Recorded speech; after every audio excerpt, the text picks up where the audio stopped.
We are at 1,000 subs plus tonight on Comic Book Canon! 1K! It happened tonight because of you! Thank you all so much! Chris and I are very happy. Actually, I'm not going to speak for Chris. I'm very happy, and I'm sure he's going to say the same thing. Yeah, man, I don't drink. I haven't had a drink in 8 years, but my mouth is watering for some champagne right now, man. Pop that champagne. We are at 1,000 subs. We really kind of didn't push. We're terrible at self-promotion. We just enjoy doing this and not really marketers or anything like that. But man, feels good to cross that line and to be able to give some great shit away too, to show our appreciation. Chris, I think we're gonna have more information on that coming up, or maybe you have some. I wasn't paying it. Chris was telling me his ideas. I'm like, yeah, cool. And then I was like, fuck, I didn't hear a word he said to me. So if you want to do anything right now, go for it. Yeah, totally. So, we gave away some prizes for hitting the 1K on my live show. So what I recommend you all doing, obviously, thank you for being here tonight. We're going to have a great show tonight. Tune in next week. And remember, next week, we're switching over to doing this every Sunday. So we're going to be live this coming Sunday, not Super Bowl Sunday, the following Sunday. And that's going to be our official 1K celebration. Come hang out with us. We're going to have some fun. Maybe we'll have some special guests. We'll see. But what we're going to do, just like I just did with my giveaways for my 10K on my channel, we're going to announce exactly how we're going to be giving away a lot more prizes now that we reached 1K. So be here next week. We're going to have all the details, dishing all that out for you. And I think we may be teasing some of these gets this week as well. Given our giveaways, to be honest. But first, before we get into anything, again, it's about you guys, the audience. We really appreciate all you. Matt Stadge, What's Happening? Saul Marshall 007, Gary Woods, Peter Thornton, Nowhere Bound. Where's Nowhere Bound? Tommy Fleming, what up, everyone? I'm sure April is right next to you. Ray Quinzel, What's Happening? Lowbrow Ephemer. I'm sorry, I butchered that name. Serge Henderson, Marvel Goddess. We got, who else? Cable Leland. Cable Leland. Pedro Windu. Sean Ryan, we got you those beats. Louis Logic, Triple X. Who else? Spider Duds, got you those funky beats as well. The Rancor Encore, well done, Louis Logics, well done. Travis Tubbs, Dale McNoud. We're going to talk Star Wars. We have a great guest tonight. He's going to come later. He's not going to be an official guest co-host, but man, Jordan Nori, it's Dan De La Torre time. I don't know if he's here yet, but there he is. It's canon time. It's also Dan De La Torre time. Who else? Julian Roos. Did I win? We haven't given anything away yet. Shadow Rat. Man, full house tonight, Christopher. Full house. Thank you all for joining. Again, this is our last Friday night comic book canon. We got to remind them all throughout the episode, Chris. Last Friday nights. We will be on Sunday nights at this point. Going forward, 8 p.m. Eastern, 5 p.m. Pacific, starting not this Sunday, not Super Bowl Sunday, the following Sunday. So mark it on your calendars. We'll be out there every Sunday night. Fridays are getting a little bit difficult for us in terms of life, work-life balance, et cetera, et cetera. So, so that's an announcement right there. Also, guys, again, we don't have an official guest co-host, but we have this amazing guest tonight that's going to go through a lot of Star Wars for us, because Chris and I, we were into Book of Boba Fett. We hope y'all were too. We didn't talk much about it because now it's on the Wednesdays. It felt like spoiling it. It was just a weird dynamic. We don't want to, but now it's, again, if you guys don't want to join, it's going to be at the end.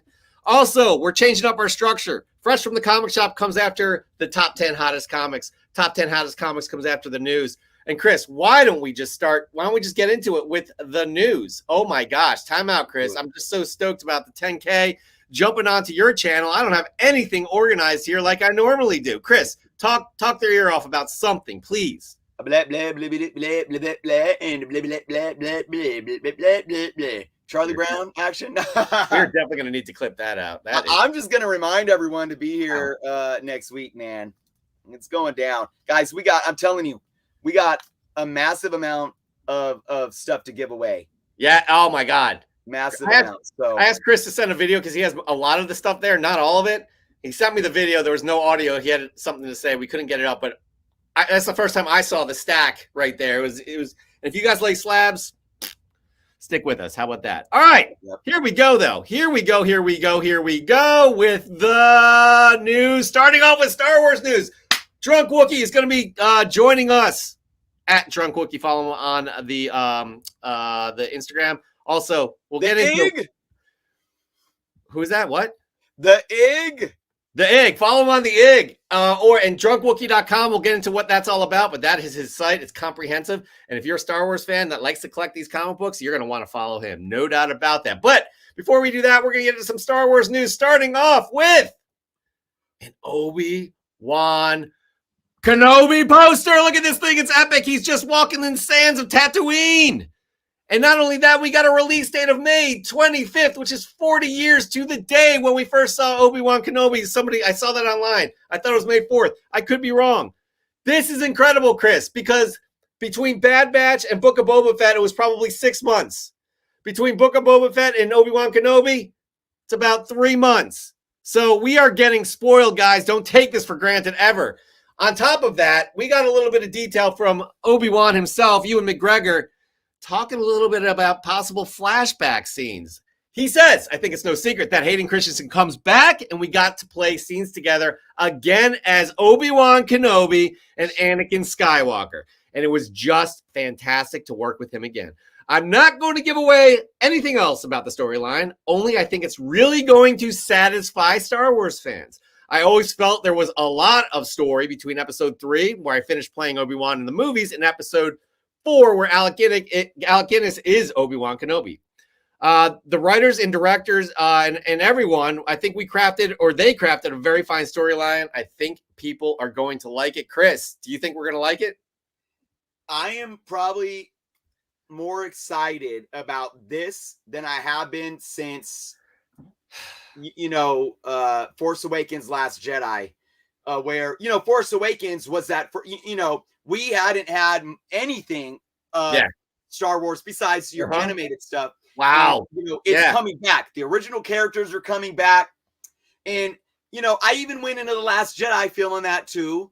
But then I came out of that just deflated. So this has got me so excited. This is just taking us back to the beginning. And then I know, look, this is prequel. This is prequel stuff. This is the prequel actors and everything. And however everyone feels about prequels, whatever. But, Alec Guinness is not here. Ewan McGregor took the reins, took the mantle as Obi-Wan Kenobi, did a great job as a younger Obi-Wan Kenobi. So to me, it's like they're synonymous now. They really are as that character. Oh, heck, absolutely. And this is bringing me back. And I think this is just, and I felt the same way about Rogue One. And I think that's why Rogue One, it was such a great movie. It was excellent.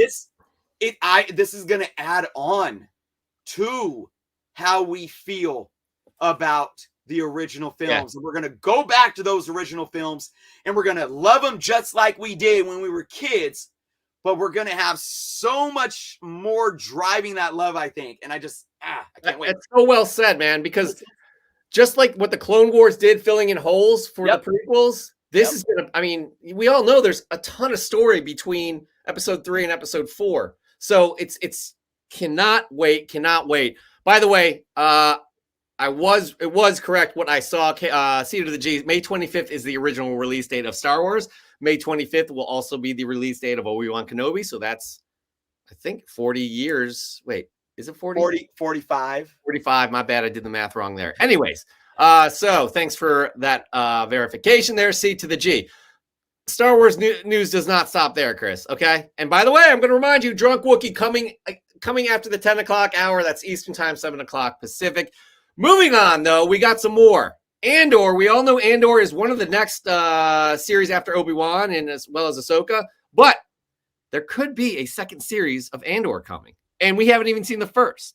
That's right, Stellan Skarsgård. Kind of maybe let something slip here. While speaking with Swedish publication DN.se, Stellan Skarsgård mentions his upcoming work schedule. We start with Dune 2 in July. Actually, I'm excited about that. Excited about that. Hell yeah. Yeah, that's kind of news. I knew there was a sequel. But anyways, And then in the autumn, it's time for the second season of the Star Wars series Andor. I do not know when they will be broadcasting it. It will take some time so that it does not take too long between season 1 and season 2. Chris, that's a big deal. Cool. Because that's more of what we're talking about, filling in these holes between episode 3 and episode 4. This ties in to Rogue One. Yeah. Super psyched about that. And one more thing we have to make mention. Oh, did you have another note? No. I'm sorry. I thought you were interjecting. I always appreciate your interjection. Is that, I don't know. What if I object? Then we're going to get into a fight. And finally, guys, we all know that Boba Fett season finale on Wednesday. I didn't want to bring this poster up. I think it came out before the season finale. This poster is absolutely epic. And if you guys haven't seen it, aren't caught up, I'm sorry if it's any sort of spoilers, but come on, guys. Ooh, I knew that. I mean, come on. That is epic. That was the official final poster. You see, wow. I mean, you see Luke right there. Obviously, Grogu's in the front. You see Ahsoka. You see, obviously, Boba Fett and Fennec. You got Cad Bane there. I mean, it's just what... We'll talk about our thoughts about what this series was to us, but there are a lot of highs in that series. I really enjoyed a lot of it. And we'll get into that with Drunk Wookie coming up at 10 p.m. Eastern Time, 7 p.m. Pacific this episode. Moving on, though, Chris, you have the next little tidbit of news. Oh, man. Russell Crowe is getting his hands and feet dirty again in some superhero drama, this time with Sony and some super spider characters, because Russell Crowe has been cast for Sony's Kraven the Hunter film. Who's excited? I am. Hollywood Reporter has reported that Oscar winner Russell Crowe has indeed been cast for the upcoming Kraven the Hunter film, another Sony project that will fall under the umbrella of the Spider-Man related universe. Sony has released no details regarding the casting, so right now, who Crowe is actually playing remains a mystery. Cue the speculation and rumors, folks. As much as we know now, Aaron Taylor Johnson will, of course, be playing Kraven, with the film set to release in January of 2023, less than a year away. And look, I've always been a Russell Crowe fan. I don't know if I've watched one movie where I haven't liked at least his role in it. Even, I have my opinions on the DCEU and what they did with Superman. But I'll tell you, man, that intro, that long, origin story intro of Man of Steel, to me, was, I don't know, how long was that intro, Jet? Maybe 15 minutes of the film? It was, he was maybe a little longer than that. Yeah, he left a mark in that movie. Like that to me is some of the best work of the DCEU. Yeah. Solid. That felt like it had substance, but yeah, it's quite interesting, the trajectory in comic book films for Russell Crowe. You had him as Jor-El in the DCEU, and he was great. I mean, to us, I think Marlon Brando is Jor-El, but he was great there. You have him coming up in Thor: Love and Thunder as Zeus, and now you have him in Kraven, and a lot of people are saying that he could be the Kraven's father, or I don't know, but he's a great actor. I haven't. Yeah, you're right. I haven't seen a film where I'm like, this sucks. Yeah, So I'm excited. It's another high quality caliber casting announcement. And Sony needs that because they have amazing actors in their films. I just don't think the execution is there just yet. I'm not a huge Venom fan, but we are psyched about Morbius. Am I right, Chris? Yeah, and they released a new poster for it this week as well. And probably should have had that in the news as well. Yeah, I mean, we've been beating that horse for so long, it seems. But April 1st, we'll see if it finally makes it. And again, another, I always really enjoy Tyrese in films and what he's done, in movies, and I just think that whole ensemble can do an amazing job. But like you said, they got to execute it right, man. It's got to feel right. Yeah. Again, Anyways, we'll see. I got high hopes for Morbius. Anyways, moving on to our final little tidbit of news, and this is kind of, I don't know, you always thought this was going to be in your back pocket to be able to view at any point in time, but it's looking like Marvel's Netflix shows are leaving the streamer. That is right. We're talking the Defenders here. We're talking Jessica Jones, Iron Fist, Daredevil, and Luke Cage are leaving Marvel, are leaving Netflix.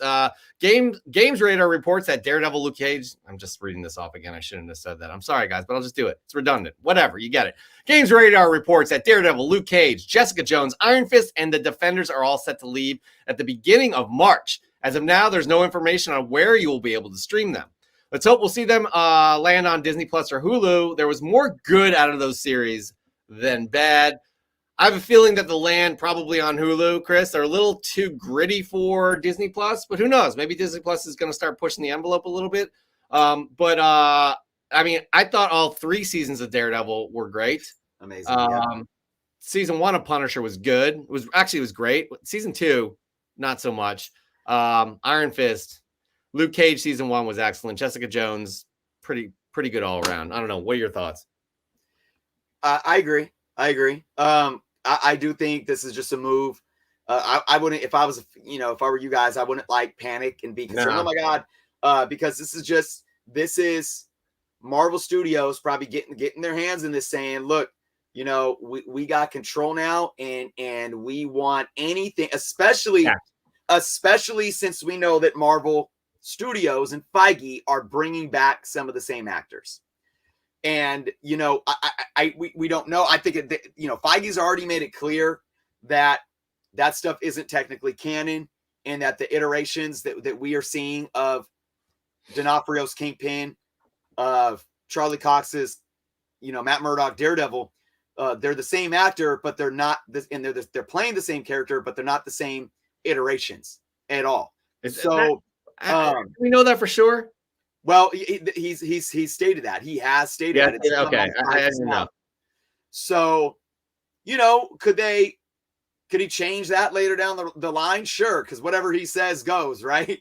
But as of right now, that's how it's looking. So, I don't think he's trying to shut the door on that and cut that off and say, we're starting fresh, so we don't even want you to remember this. Yeah. But Feige wants control, and I think having those characters under the Disney umbrella, like on a Hulu, will, at least in the minds of the viewers and everything, it'll, even on a subconscious level, they'll know whose house this is. They'll know that when they see Marvel, it is Marvel Studios. Of course, outside of Spider-Man characters with Sony, but I tell you, man, I know Feige still got, I'm telling you, he's whining and dining Sony. He's working Amy, because they're good pals, man. I'm telling you, man, he's got cards up his pocket, up his sleeve.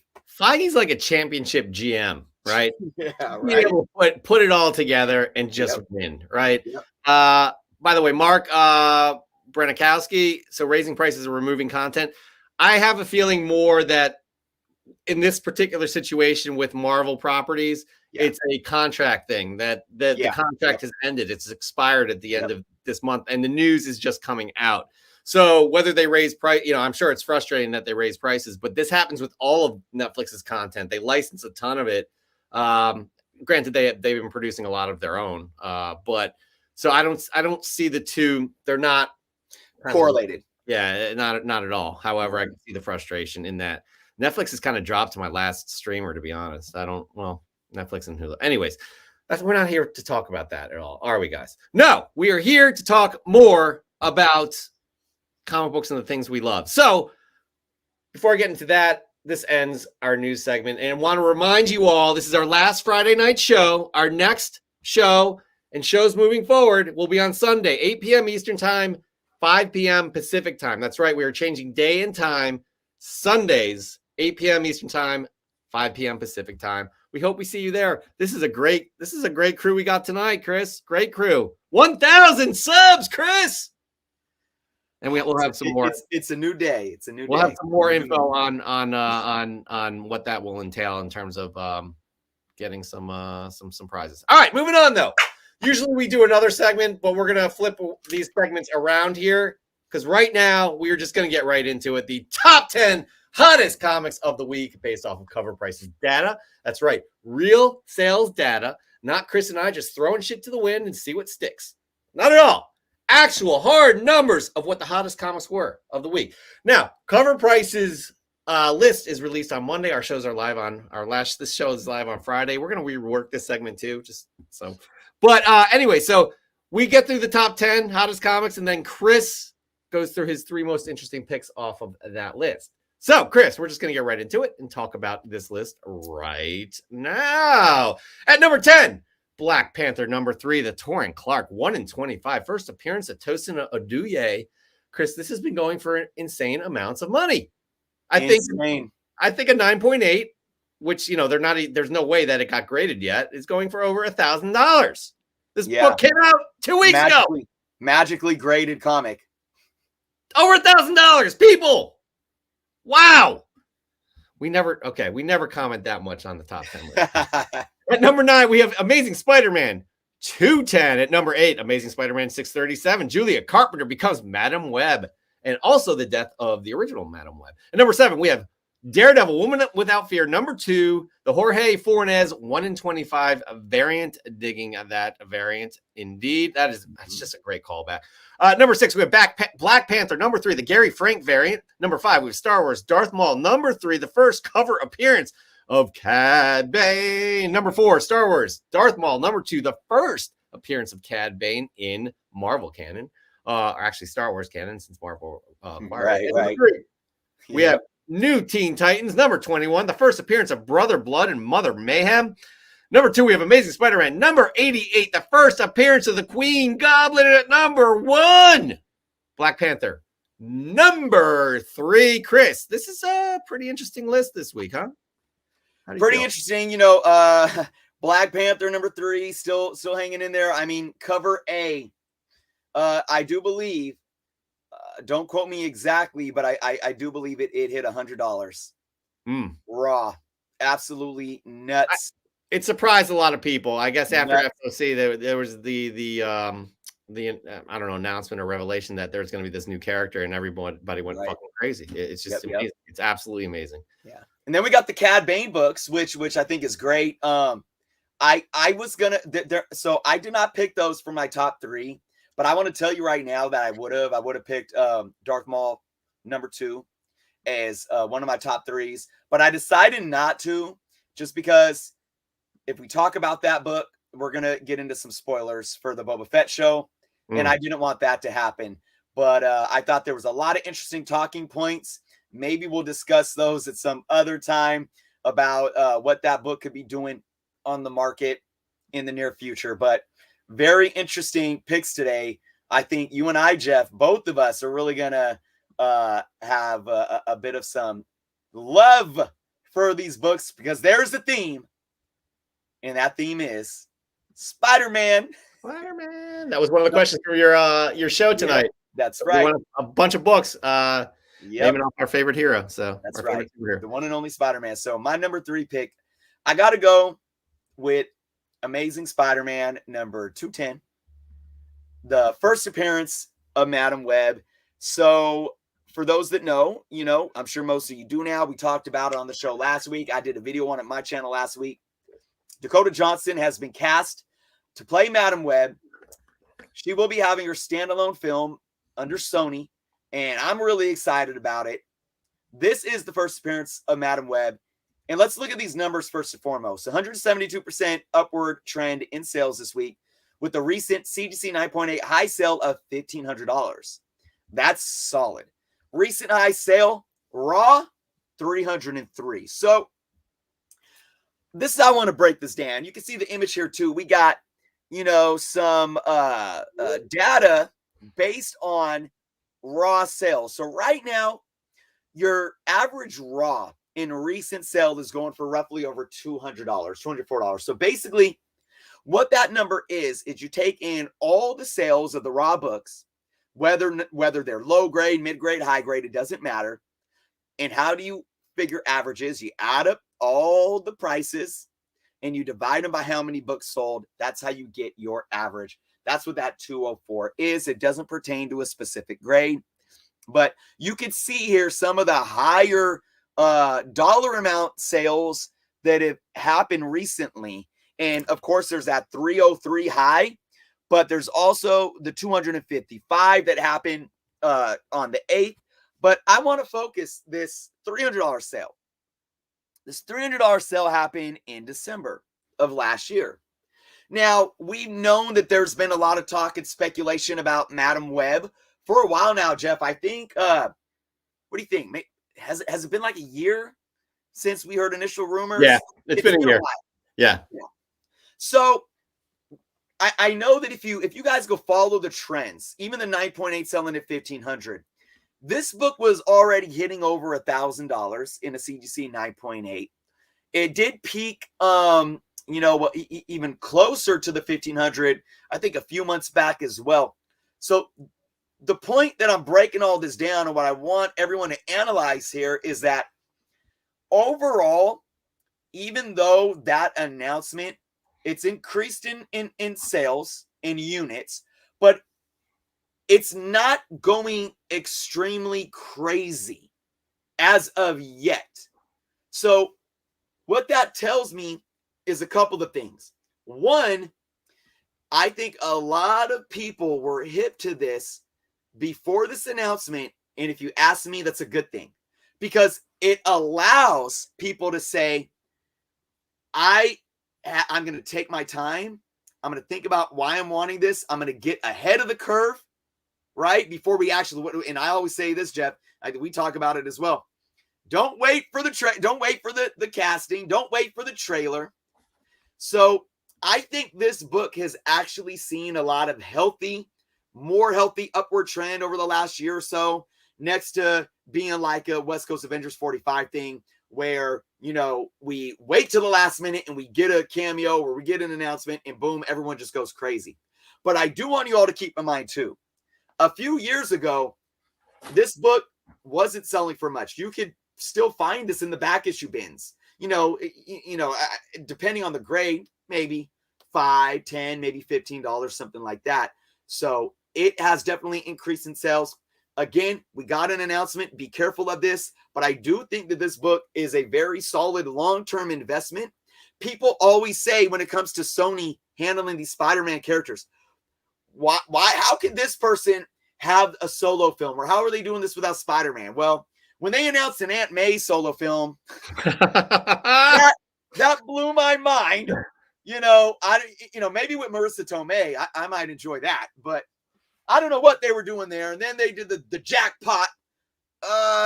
No. But Madam Webb, again, I don't think, unless you are a diehard Spider-Man fan, I don't know if you understand how deep the mythos is of the web that is the spider totems, and it really coincides with the multiverse as well. Madam Webb is a solid character in the comic books, and I think if Sony does it right, they can have that happen on the big screen. So overall, I think this is a solid book. I like what it's doing. Of course, because of where it's at, I just tell you all to take heed, be careful, be patient. Don't be so reactionary and emotional when buying this book. Study the market. And hey, at the end of the day, if you think it's worthy of your money, that's what it comes down. Go ahead and do what makes you feel good, right? That's what it comes down to. But this, Madam Web does open a ton of possibilities that could connect the MCU and Sony. Mm-hmm. Can you say what it is? The Sony universe Spider-Man characters or whatever. It's the yeah, good enough. Whatever. The Sony cinematic universe of Marvel characters. Yeah, but no, Madam Web does open up that door, and I'm all for it. Chris and I, we say this all the time. We want to see these comic book properties succeed, no matter what publication they're from. And, there are some that have a track record of not, and some questionable announcements in the past year from Sony. What was it, Jackpot too? Yep. Or There's another one too, Solo. Like, nobody wants to see that shit, but Madam Web could be something cool, especially with a high caliber actress like Dakota Johnson. So yeah, again, and it goes to what Chris is saying. Like, if you feel like this book is worth it, Go for it. Absolutely. Chris likes this book. I like it as well. I do want to point out we are making waves, Chris. Planet Arizona Comics, the top 10 first. My OCD is all up in arms over this. We apologize. Matt Dad has a remedy for that. It's an adjustment. The bourbon helps. So, anyways, we'll see. And by the way, Cable Leland. We're not talking about Han Solo the film. I like that film too. We're talking about Solo the character. I don't know. I just want to make sure you're clear with that. Anyways, moving on, Chris. I do want to add to. This is one of those books that I think, even if you catch it on a high and it dips off a little bit, I have more faith in a book like this trending upward again. But again, with that being said, still, guys, just be careful, be sound in your purchasing decision. So, but yeah. Book number 2. Yeah, go for it, man. So this one adds some context to ASM 210, my number 2 pick. Amazing Spider-Man 637. Telling you guys, it's a Spidey hot list here. Okay, so I talked about this book when I did the video with the casting announcement, and I like the book. I don't own this book. It's crazy that I never picked up this book. Because I've been trying to get, I have a complete volume 1 run from 100 up to where they ended volume 1 and then did volume 2. But remember, they went back to the legacy number in the mid 2000s and carried on that numbering. So that's why this is 637. This is basically the first appearance of Julia Carpenter, aka Spider-Woman, as Madam Webb, because she takes the mantle when the original Madam Webb dies. Madam Webb passes over basically the power of the web to Julia. So let's look at these numbers. 392% upward trend in sales. This one has been booming this last week. A recent CGC 9.8 high sale of $220. Now that, if you look at the way 9.8s have been in the 9.8 market recently, and if you look at situations like this where you get a casting, I am pretty humbled by this $220 high sale. It's kind of humbling because things have been so crazy that, you could see this book peak up to like, $600. I mean, I've seen books that I've almost laughed at from just a rumor. Dollar bin books shoot up to $500. I saw somebody buy the first appearance of Simple Simon. Hey, Jeff, do you know who Simple Simon is? I have no idea. Nope. I'm making a video on it next week, by the way. I saw, and it was a CBCS. It wasn't even CGC. It was a CBCS dollar bin book, basically sold for over $300. And this one's not even hitting 300. So it's a bit, I'm not telling you guys that it should be. I'm just trying to make a point, right? High recent raw, though, went for $99. So that was a bit of an outlier, folks. If you look at down here, the most recent raw average fair market value sitting around that $62 mark. And you can see outside of the $99 one, you got a $60 purchase. You got that $49 purchase. This book has been decently selling raw, high grade for about, around that $50 mark. Even before the announcement, this was a solid $30, $35 book. So again, I know that's almost like a double, if you look at the averages, it's almost like a double in value. But when you look at what the 9.8s are doing, again, I'm very humbled at the fact that people aren't going FOMO crazy. So that's a good sign. But I think this book could be a healthy book, and it goes back to the Dakota Fanning casting, Dakota Fanning, the Dakota Johnson casting, because it is seemingly to be that this young 32-year-old auburn tint-haired actress could actually be playing Julia Carpenter. Jeff, would you? Yeah, I would think that's the way they would go. I think it was on the show last week when we were covering that news. Dakota Johnson. Somebody said Jamie Lee Curtis would make an excellent original Madam Web, right? Passing the power along to her. But yeah, I agree. I think she's going to be the second iteration of Madam Web. Again, to hold a younger audience's attention. you know, I think the history, even having like the original Madam Web as a mentor, that would be cool. So I don't know. We'll see. There's so many ways they can go with this, and there's so many opportunities to open up the MCU. Like the MCU we're talking about, not the sum pump. Because, and again, Madam Web and her powers, and it's very connected to the multiversal, world out there. And just to point out what this means for Amazing Spider-Man 210, I don't think, at least from how we could sit here and hypothesize what Sony could be doing, I don't think this takes away from Amazing Spider-Man 210, because if they do this right, I am with, I think you share the same sentiment with what you just said. I'm with making the Julia Carpenter character the main character, the main protagonist, the main Madam Web.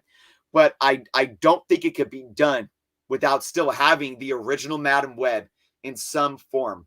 Even if it's just flashbacks or telling the story of the the Web and how she got brought into it and how Julia Carpenter got her abilities and powers. And so very interesting to see. So I'm not too concerned about any of these books. I think all of these books are still solid right now. But if Sony comes out and does a movie and it's completely taken out of context from the comic books, we see no focus on how if it is Julia, and we see no focus on how she got the power, then it could turn people off, and that could cause some problems. We know that Kevin Feige does actually sit in a lot, and what's the proper word I'm looking for? He consults. He is a consultant on anything Marvel. So right now, that's no longer Fox. That's maybe Universal if they were still doing Hulk projects, but they haven't in however many years. So anything that Sony does with the Spider-Man characters, Kevin Feige is there as a consultant, putting his input in. So it would really surprise me if Sony came out and did something absolutely crazy that was so far off of the comic books. Like a jackpot movie. Exactly. But going back to what you're saying, having the second iteration kind of be the focal point, Marvel did that with Ant-Man, Perfect example. Scott Lang worked out great. Yep. And I love Michael Douglas's Hank Pym. Yeah, man. He's that dynamic. Yep. Yeah. So anyways, but Mark Lenniker sounds like he's a fan of Jamie Lee Curtis being the original Madam Web, because she could sit there with her Boniva yogurt. I think that's that bacterial probiotics yogurt that she endorsed. I don't know. And I have this is fascinating, by the way. In the 90s cartoon, Madam Web's voice was Stan Lee's wife, Spider Dude 71. That's awesome. That's a nice little tidbit of information right there. Chris, give us your final tidbit of information on this last most interesting book from this list this week. All right, guys. So I had lots of positives with these, my first two picks. I was happy to see a lot of people out there picking them up, but not going crazy with it. I think they're going to be decent and solid in the future. But this next book, and you and I are both huge Spider-Man fans. Yeah. I had this book on my pull list. I get them every month. They come out twice a month now. I get them for previews orders, 35% off cover price. And this book has just been going crazy. And that's Amazing Spider-Man number 88 that just came out. The first appearance of the Queen Goblin. Now, keep in mind, folks, I'm only on issue 81. 81 of my Spider-Man reading. I am behind. Blame COVID. This book is the newest FOMO book, but look, while I'm not too crazy about it myself, I'm going to tell you why I'm also not worried. Let's look at these numbers and what it's done. 175% upward trend in sales, and that's pretty normal for a new book. I don't think that speaks to really anything. Current CGC 9.8. Oh shoot! You know what? This book doesn't have any CGC sales. Yeah, I was about to say, it just came out 2 days ago. Disregard that, folks. Disregard that. That is inaccurate. So all we're looking at for this book is those raw numbers. So that recent high raw of 2151. Recent fair market value on the market, secondary market, of course, $16 roughly. And you can see some of the most current sales, the 21, the 17.99, the 16. I'm not going to go on a rant because people paying $15, $16, $17 for this isn't too horrible. Like, if I collect Spider-Man and I miss out on a book, like, let me give you an example. It was I forget what issue it was. Was it 60? It was like issue 61 where he got that new suit. Oh, right. Oh my God. That feels like years ago. Yeah, right. Yeah. No, it was like about it's probably a year ago. Yep. Maybe. And maybe not even a year, man. Yeah, I don't even think it's been a full year yet. Terrible, but too. The gray and orange and blue. Yeah, for some reason, because I would do the Marvel subscriptions. It was 61. And I stopped those now. I get them all from my comic shop previews orders. But I would do the Marvel mail subscriptions. And for some reason, it didn't renew. After that, I was like, I'm good anyways. Peace. Yeah. But so I didn't have this copy and I had to go find it and I couldn't. So I ended up paying, and I think it still sells. I think this book still sells a little above cover price, but it was going for like, I think close to $20 for a minute. And I think it's back down to maybe around $7 or $8. But I bought it off eBay. And I think after shipping, I paid about $10 or $11 for it. A few dollars shipping. I think I paid like $7 or $8 and then the shipping. So, and I wasn't buying it because of the new suit. I was buying it because I collect Spider-Man and I want my full run. I want every issue.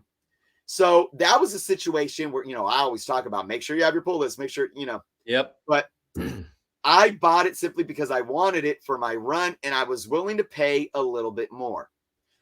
So when you look at a book like this, it does have a first appearance. I don't think this first appearance is going to go anywhere. I mean, look what happened with the Red Goblin, $7.98 and all.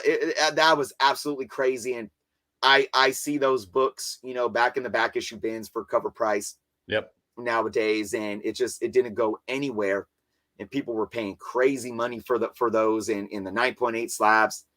But if I, for some reason, miss the boat or miss the bus on this one, and I really loved Spider-Man, and maybe I was interested in the character, look, paying 10, maybe 15, 16, 17, I'm not going to be mad at.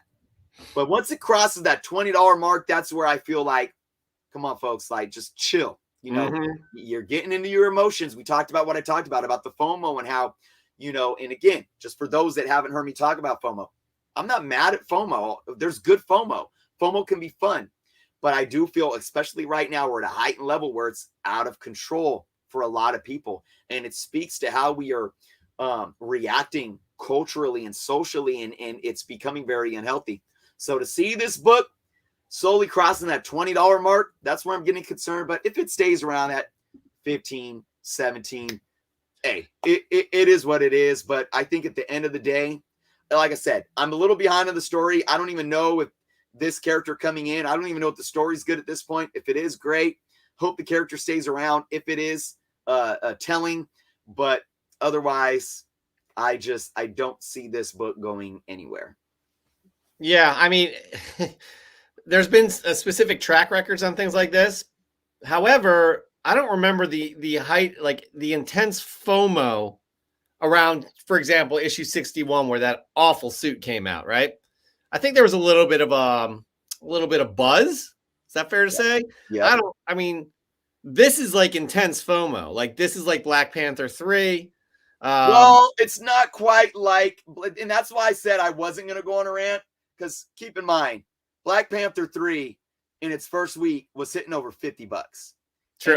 Okay. I'm sorry. You're right. That's a fact. But I think, can I just, to your point though, it's riding that fine line.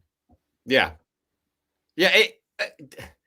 Who was Bronze Age Nerd last week? He's kind of feeling this too, this kind of intense FOMO at the beginning of this year with these books just popping up out of nowhere. And this is one of them. Again, Darth Vader number 20 was one of them this week. So it's a thing, and we're kind of easing off in the pandemic situation, because earlier in the pandemic it was just crazy, right? Like books just fly, just popping. Well, but there's context to that, because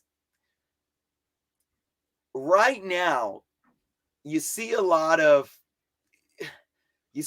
books kind of cooling off a little bit, but you still see a lot of books trending upward, whether it's new books or key books or whatever. But then to your point, it's just, I think it's been different throughout the pandemic. I think it's taken a kind of a different form, because right now, even when the pandemic hit and all this, a lot of people were sitting and they got extra money in their pocket because they're not, taking trips and eating out and doing all these other things, and they're just sitting at home. No, that's true. It's right. So, you got to take that into consideration. So while I agree with what you just said, things were popping off like crazy. It's very interesting to understand that a lot of the world is back to a new normal. I'll say a new normal because, yes, so many of us we're going on vacation. Things are open. Maybe we just have to wear a mask, right? We're still working. Everyone's back to work. Maybe people are working at home now still because of the shit. So things have changed, but we're not just quarantined or isolated anymore with all this extra money in our pockets, because we're not putting gas in our cars commuting. We're not taking trips. We're not going to the movies. We're not going to Disneyland. It's all open again. We're spending money normally, like we, were pre-COVID. But now to see how that correlates to all these books that we get the FOMO for. And again, it doesn't need to be a new book, because look at what happened to the Black Chrysanthemum books. I mean, those are modern books, but they weren't like new releases. It was still speculation. And they went crazy, including the first appearance of his Scar. Right? It just all of it went crazy. So I think when you take all those things into context, that's why I look at it right now and say, I am a little bit concerned. Okay, more specifically, what is your concern? Well, it goes back to what I broke down last week when we had Bronze Age Nerd here. It goes down to the emotional,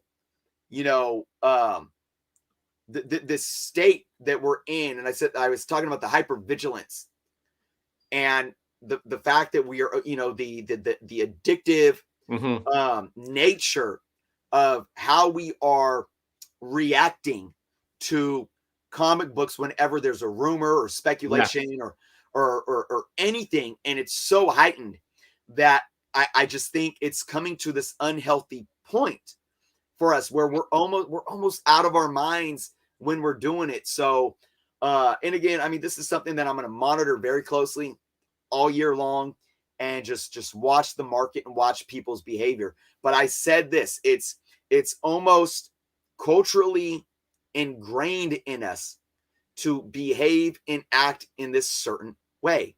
And we get into this fight or flight, this I need, and when you have platforms like eBay and whatnot, and these where you can bid and you allow those endorphins to kick as it counts down 5, 4, 3. And remember, I told you about like eBay, when you have that automatic button and it's 12, 13, 14, and you can just keep hitting it. And you set a price for you, but right in those final few seconds, that price goes out the window, the endorphins kick, and it's like, I need this high. That troubles me. I think that's happening a lot more right now. I really do. Nah, I think so, because there's more tools at our disposal to make that happen. As you said, whatnot, eBay. As you said, information at our fingertips, people lining up, just waiting to get into that comic shop and grabbing all the copies that they can of that specific issue. So it's interesting. Okay. That right there, though, wraps up our top 10 hottest comics of the week. We're going to have a new look at the list, I guess, next Sunday, which we are going to be live on Sundays going forward, 8 p.m. Eastern time, 5 p.m. Pacific time. I got an announcement to make, Chris. This is quite interesting, actually, because I didn't think anybody would get this. However, our good friend, Serge Henderson. Hey, Jeff, that's Captain America and the Winter Soldier. Well done, Serge. Well done. Absolutely. All right. Perfect timing here, Chris, because right now we are going to move on to our next segment. And normally we have our guest co-host join us on the segment. We don't officially have a guest co-host this week because we didn't put this guest co-host through the fire of an interview to see if they are going to become the guest co-host. However, Book of Boba Fett ended this week. We wanted to bring in an expert, a Star Wars expert in. And what do you know? We brought a drunk Wookie. Please welcome Drunk Wookie, everybody. How's it going, Drunk Wookie? How are you? Everybody? Oh, man. So First I guess this is the great ending of my internet anonymity. Oh, are we going to get a reveal of your face? Or that is your face, actually? This is going to be a first appearance.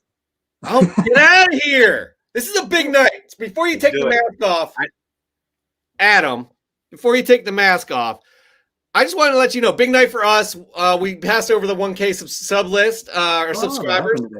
And now we're going to get to see your face finally. So, Adam, please reveal yourself. This is going to be a huge disappointment. He's still a Wookiee. Ah, look at him. Beautiful. I never had such a quick shave job. Thank you so much for joining us tonight. Again, congratulations on the new addition. I believe it's a son. No, 2 daughters. Oh, Yeah. Oh, get out of here. Doing my best to raise them as sons, but Listen, I'm doing the same thing. I have a 6-year-old and she's into all the geek stuff I'm into. So I have no doubt you're going to.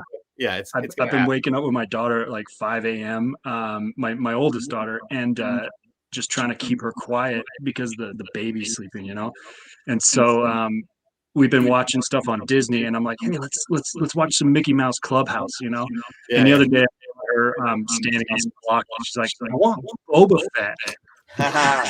You are doing something. You're doing everything right, actually. Let's just admit that. Okay, before we start, just so you have a bit of context. Again, you are super busy. You have your day job. You have these kids. You run this. You run this site. DrunkWooky. Or I'm sorry. Hold on. I have it right here. Everybody should check it out. I am a mess. Yeah, DrunkWooky.com. But before we get into it, you're kind of people are going to be mad in the comments because usually, again, we have a full guest co-host for the show and we put them through the fire. Most of the time we kick them off the show. You're bringing value to our audience with your kind of dissecting Book of Boba Fett, what you expect to happen down the road. So you're getting a pass, and a lot of people who were also former guest co-hosts, they may not be happy with that. Please express your feelings in the comments. But before we get started, I'm going to do an official introduction again. Drunk Wookie, aka Adam, is an expert in Star Wars, plain and simple. We are very lucky to have him and his knowledge here tonight. Not only is he a walking expert in all things Star Wars, but he created a site that covers all things Star Wars and comics. In his words, Wookie Wiki is a database displaying Star Wars comic first appearances and key issues. The goal is a comprehensive searchable database for all comics from 1977 through this week. As of February 2022, the database is comprehensive for the years 1977 through 1980 and constantly on its way comprehensive current coverage. Do you want to add to that, Adam? No, that's it. Finishing 1980 was actually kind of a big deal because that was a convoluted mess of comic publication. That's the infamous Boba Fett first appearance debacle. Yeah. So they had like a trade paperback coming out. They had a weekly UK magazine coming out. They had US standard issues all just mixed together. So that was rough. I got to say, I was introduced to you on Chew, which is Comics Heating Up. It's a great a website. And Adam puts his work in, and I always express my appreciation for what you do, what you say, and how you dissect things, and all the stuff that's coming up in the next couple of weeks. So I implore you guys, get on Comics Heating Up. Is it .net? Yeah, it's .net, right? Yeah. But also drunkwooky.com is the way to go as well. It's comprehensive is like an understatement. So all right, but here's the deal. We're going to get into Star Wars a little bit later, so we don't spoil it for anybody who has not seen the finale. We are going to have you participate as a guest co-host responsibility. You do not have an official guest co-host title. You will not be eligible to get the comic book canon varsity jackets we send out. Yeah. I know you're going to have to come back on and do the whole thing. So, but that being said, maybe he's getting his varsity jacket. I don't know. Just playing. That being said, what we do here is we do a segment called Chris. Well, I wonder if we were on Tatooine, if we could still be fresh from the comic shop. I mean, that's a good Do they have comic shops? Yeah. Do you think they have comic book shops in Tatooine? They just use more preservatives to keep things fresh. Well done. That's right. We ask each of you each and every week to send us your fresh guests. They could be 2 days old. They could be 30 years old. As long as they're fresh in your collection, we want to see them. Not only that, you submit these amazing fresh gets, and you could possibly win some amazing prizes. Chris, can you let the people know how it works? It starts and ends with the IG. The IG. You gotta have your IG account, folks. You gotta be on the gram, the IG. All right. You gotta have some kind of camera.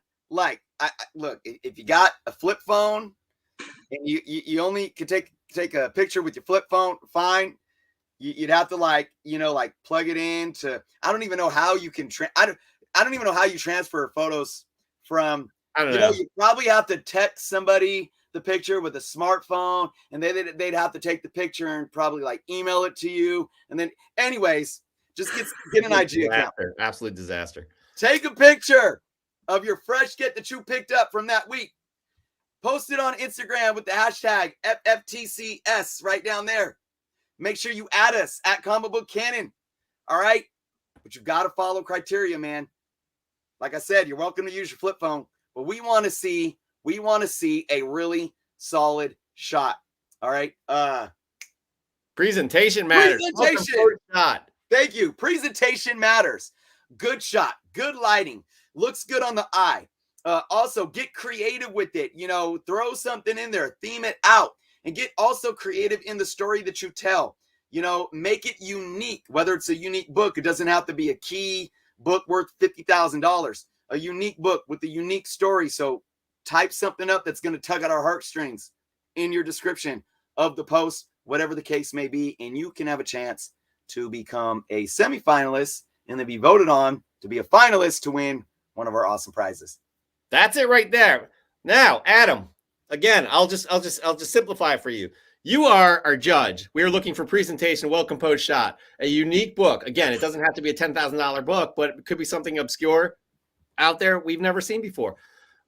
This goes a long way, though. A story, something that tugs at our heartstrings, something that means something to you, why this book is so important in your collection and in your life. So, with that being said, we're going to just get right into it. Keep this in mind, Adam. You may want to take notes too, because again, this is kind of your pre-interview to be a guest co-host on the next canon that you're available for. So here we go, everybody. Here we go. Starting off with a former winner. By the way, anybody who has won before, we'll give you a heads up. They are not eligible to be a semifinalist. All right, here we go. We got 360 Comics.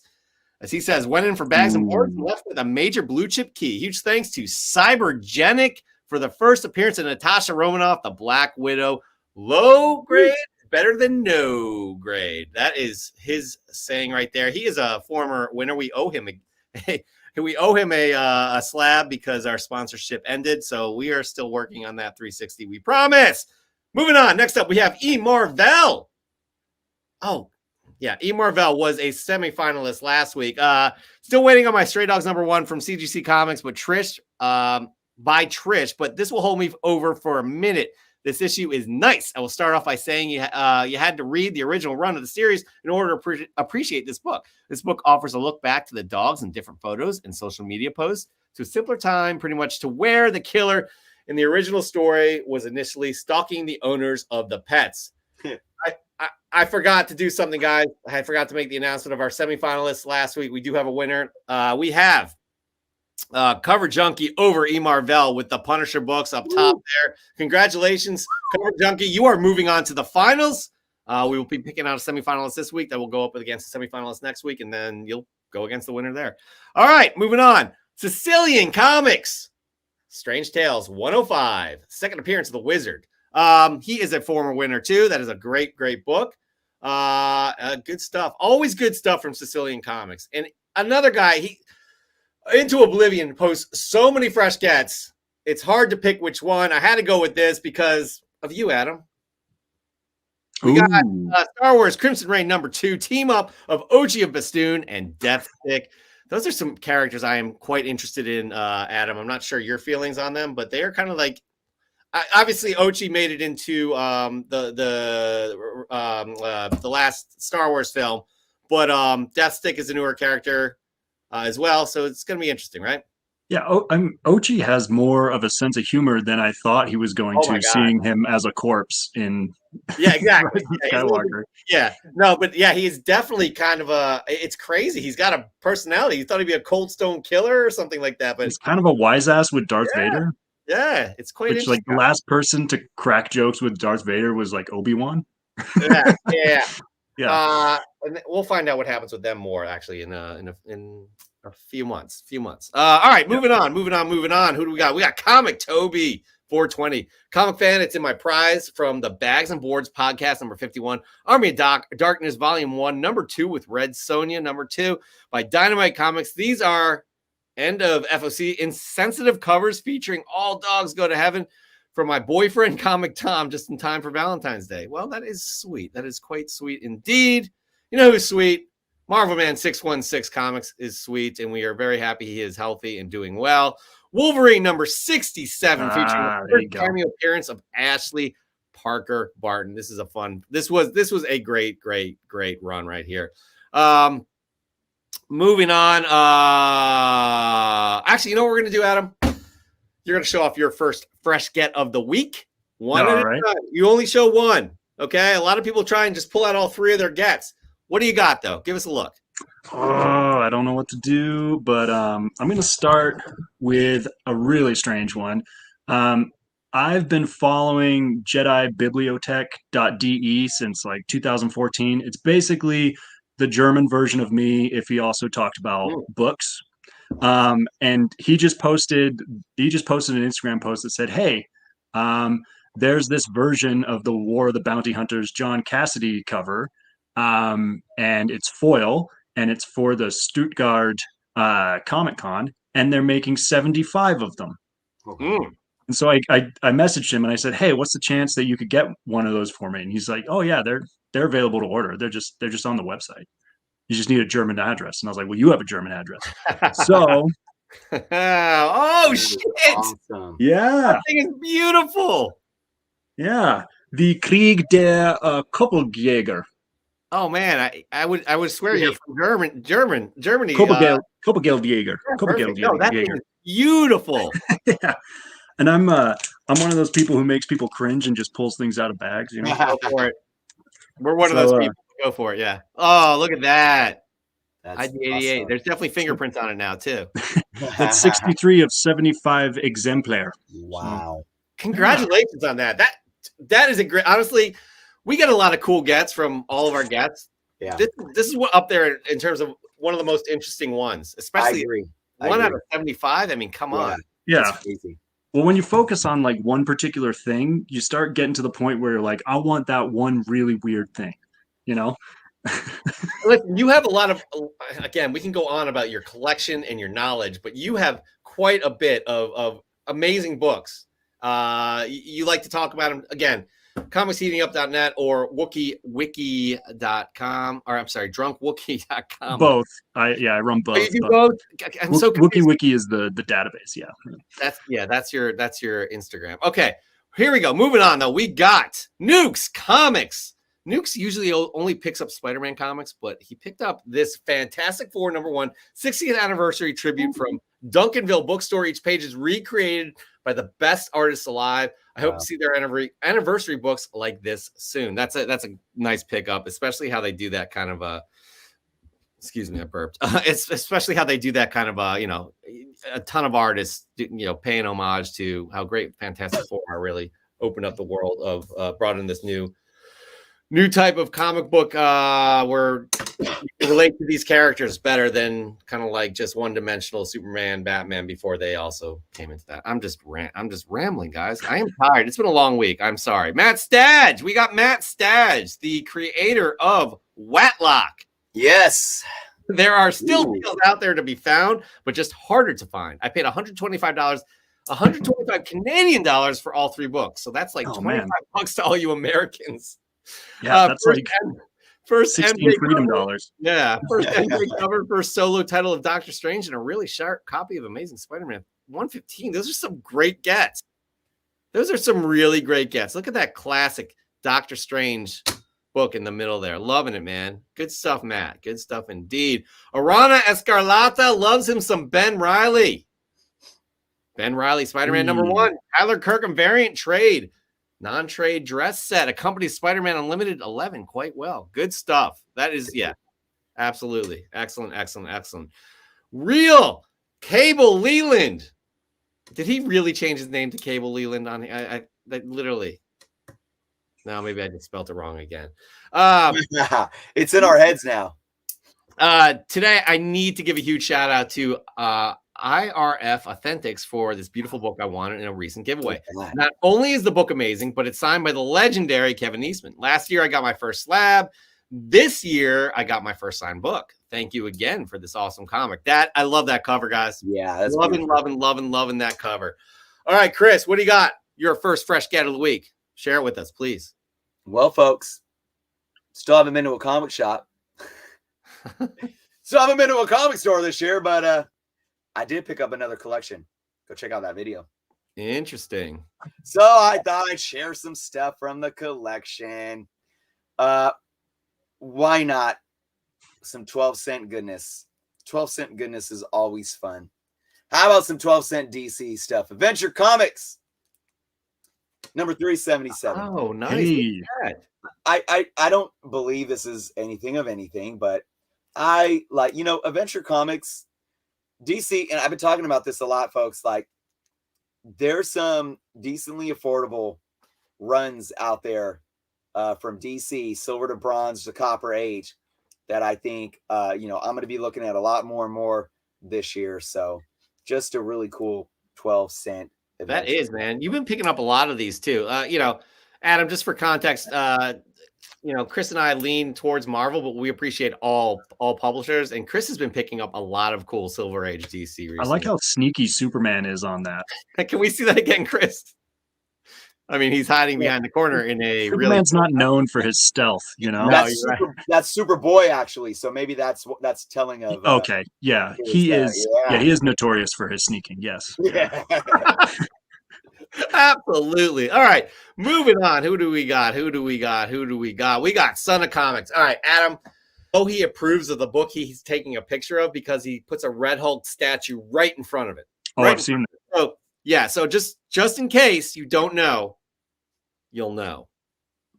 Boom, Red Hulk right there. Red Hulk approve. Absolutely. Amazing Spider-Man number 10, CGC 9.8. First appearance of Spider-Punk cover A must-have Spider-Man story for my collection. I do believe Spider-Punk is going to have a limited series coming out at some point soon, or maybe a one-off. So that's been a hot character. Obviously, you never know what's going to happen with the next Spider-Man animated film, who you're going to see. So great pickup right there, especially at a 9.8. Good stuff there. Son of Comics. And this guy right here is a former, he's an alumnus. He's also a former winner.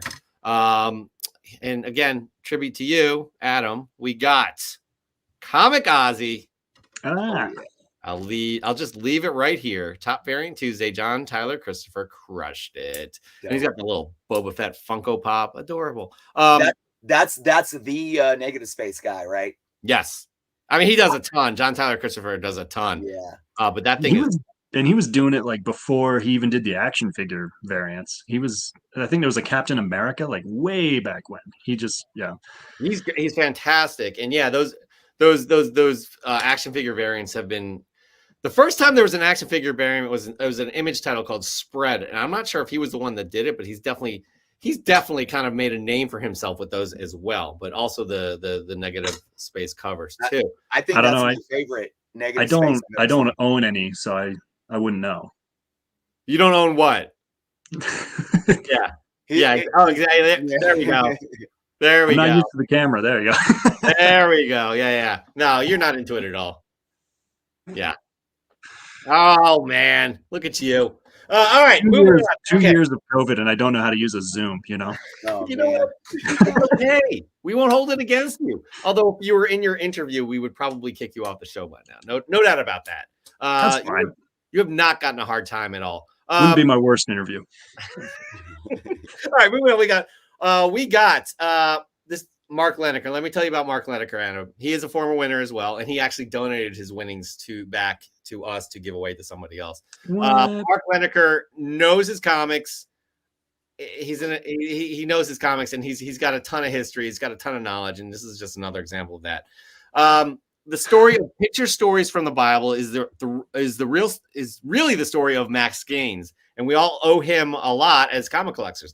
Max went to Dell Publishing in 1933 with the idea of saddle stitching a pamphlet of comic strip reprints and selling it for a dime. Wow. That became Famous Funnies and the modern comic book born. In 1939, Max founded and co-owned with Harry Donenfeld, owner of Action and Detective Comics, All-American Group, which introduced Wonder Woman, Green Lantern, The Flash, Hawkman, and many others. Max sold his ownership stake, kept picture stories from the Bible as a property, and founded Educational Comics, EC, in the mid-40s. Picture Stories had 8 printings from 1943 to 1947. This is the second from 1944 and earliest I've been able to find. The book was published through DC with later printings by EC for 65 cents. Max died in a boating accident in 1947, and his son Bill took over, changing educational comics to entertaining comics and pioneering his own place in comic book history. I mean, I love it. I love the value and knowledge Mark brings each and every week. So is he saying that they took individual issues and then just put them together? They didn't reprint them. They just rebound them? Yeah, he's here. He says the idea of saddle stitching a pamphlet of comic strip reprints and selling it for a dime. Mm-hmm. So I'm not sure if you're talking about back in the day, if there were strips like we know in the newspaper and you kind of place them on a piece of paper, and I don't know. Mark, if you can clarify that in the comments, we would greatly appreciate that. But look at how cool this thing is. Like, so super cool. Yeah. Anyways, so Mark Leneker, we always appreciate you. All right. You guys always appreciate me and my fresh gets, kind of. So, guys, we talk about FOMO here all the time. We talk about falling into the FOMO. And I've been so proud of not. Did you get the FOMO? Did you catch the FOMO? Let me finish, please. I've been so proud of myself not falling into the FOMO. He caught the FOMO. I caught the FOMO, guys. And Adam, I don't know what you're going to think about me after this. Probably much less. Yeah, and I was probably low on the list as it was. So, but here it is, guys. It's Darth Vader, number 20. I stopped into Midtown Comics at like 9:30 in the morning this Wednesday, and I got it for $15. No. Hey. Yeah. Not bad at all. But you got it. And it's got it. I didn't think I would get it. Yeah. That was the thing. I didn't think I'd get it. So, Adam, you can completely throw shit my way. I'll be okay with it because I don't feel good about myself. No, well, I feel for everybody who was trying to get that issue because I mean it was just ridiculous that they were like FOC's over. By the way, it's a new day. It's Tuesday. Here's the art. Oh, it's the one you've been waiting for. Yeah. Come on, Marvel. Your credit. I'll tell you what. Adam literally was posting on your Instagram quite a bit. Be like, hey guys, if you haven't gotten an issue, you can get them at cover here. I think you posted 2 separate places for cover. One did not work out. Oh, it didn't. Okay, I'm sorry to hear that. Oh no. You mean recently? Oh yeah. So Villain Gaming. Yeah, they had people hooked up, and then Dark Dominion. Yeah, the two people who frequent CHU. Yeah, and they took care of people while they had issues. They were limiting it to one, and they're like, Yeah. listen, personal collection people, come and grab your issue. You know. And again, you kind of amplifying that voice, or the that it was out there was really, really cool. So people like me didn't have to pay $15 for it, but I didn't jump on that stuff. Anyways, Yeah, I will say though, that kind of goes back to what I was saying earlier during our top 10. Like this is a situation, it's like Adam was saying. I mean, this was a situation where I understand how people got kind of pigeonholed. And at that point, because they were, it's almost like, I don't think, and I think a lot of people, this book is meaningful to Star Wars fans, comic book Star Wars fans. It's not just, oh my God, this book is a spec book and it's going to get hot. There's a lot of meaning there. We've been pulled in to this new era of Star Wars and and these characters. And because of that, I think, look, paying $15 for that, because to me is, now if you paid $100 or something like that, that'd be crazy. But $15, man, hey, you got your copy. It's $15.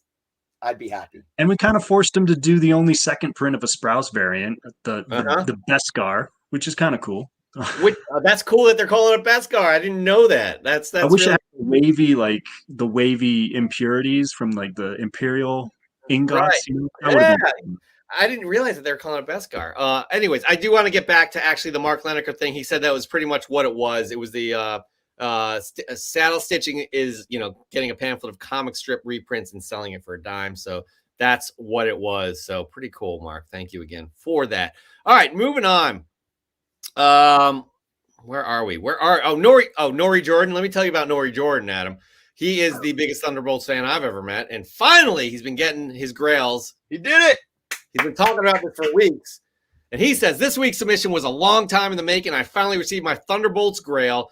This would be a Thunderbolts #1 second print CGC 9.8. Many people may not know why this is significant and may consider books like Hulk 449 a Thunderbolts grail. The difference is availability. There are only around 10 on the census, and it has taken a year to find one for sale. This book was not cheap, so I had to flip books, sell internal organs I didn't know I had, and turn tricks in a Denny's parking lot to pay for it. I now have my #1 CGC 9.8 trifecta direct copy newsstand in second print. I'd like to think I am the first to achieve this. Truly a great week. Take care, everyone. Nori, I'm so happy we are so happy you got that. You've been talking about this for quite a while, teasing us. Oh, it'll be here next week. It'll be here next week. Never was, but finally is. So again, good stuff. Good stuff indeed. That is amazing. That's nice. Yeah. I mean, that's like a 35-cent Star Wars #1 for me, Yeah, it's again, everybody has these out there, and it's the challenge and to get it, and it is the journey. You got to appreciate it, and he did it. It's in his collection. He's very happy. But Adam, we'd like to see what's in your collection. What is your second fresh get of the week? I can't see how it's going to top your first. Well, so there was actually a reason I was asking Mark Leneker about that, because so in like 2012 on an online forum, people were talking about first appearances of droids and Ewoks, cartoon characters, and they were saying, well, obviously it's in the Marvel Ewoks and droids comics in Star Comics imprint, and then somebody from Spain piped up and they're like, hey guys, are you aware of this book called My Comic? And on that forum, there was, I think it was Pablo Hidalgo was actually on there, and he was like, I've never heard of that before in my entire life. And they started looking into it, and they started exchanging like photos over the internet and translating these from Spanish. And it got to the point where Dark Horse was like, we want to reprint these. And they reached out to Lucasfilm and they said, Lucasfilm, can we reprint these in one of our omnibuses? I think Early Adventures is where they wanted to put it. And Lucasfilm was like, well, we would, but we actually cannot confirm that we ever authorized that to exist. Wow. And they're like, the copyright looks legitimate and it says all the right stuff, but we don't know. So That's incredible. No way. Yeah. And these don't really exist. And nobody knew they were around, and they were kids comics, and they were folded up, put in back pockets. And the reason I asked Mark Leneker about that is because this isn't a reprint graphic novel. If you open it up, that's just the cover of issue 1. And you just start flipping through, and it's just the issues that are just put together with a cover. They didn't reprint anything. Wow. They just put them together. So that's the front. That's the back cover of issue 1 and the front cover of issue 2. Just holy cow, man, that is crazy. Where did you get that from? You just set like a Google alert, and you set like an eBay search alert, and you just wait for years on end for it to pop up, and then someone's like, "Hey, I've got this thing. Is anybody interested?" And you're the one guy out there who's interested. That's crazy. Okay, I said I don't know how you're going to top the last one. You topped the last one. Like, that's setting up your third one pretty well. Oh, so much disappointment's coming everybody's way. Okay, well, we'll see. But like, again, Chris, we're going to have to say that that's one of the most fascinating books we've had on Fresh from the Comic Shop from a guest. Next to Bible stories. That's crazy, man. That's great. You have all your terrible mohawked droids characters in there for you, all in Spanish. Oh my God, that's so cool. I never thought I'd see Star Wars properties with Inspector Gadget, but hey, here we are. And Pink Panther, yeah. Fantastic. That's a mishmash. A knockoff Mickey the Mouse next to Tom and Jerry. Completely off brand. Okay, good stuff. Oh my God. All right, here we go. Moving on, though. We have, who do we have? We got Union Josh Comics giving us some good stuff each and every week. Submission for Fresh from the Comic Shop. New Mutants 21. First time Ilyana Rasputin is called Magic. First appearance in Original Warlock, a.k.a. Watlock. No, that's a different Warlock. But more importantly, it features cover artwork from Bill Sienkiewicz. Bill is my favorite comic artist. I've been collecting all his covers from the start of his career till now, and I'm happy to have another one in the collection. It's such a unique style that only grows over time to what it's become today. His first cover was Black Panther 14, featured behind. His work on many titles such as Moon Knight is one of the reasons I got into the hobby. That is a great story right there. And his stuff is iconic. It absolutely is. And speaking to me personally, when I was younger, I didn't appreciate his artwork at all.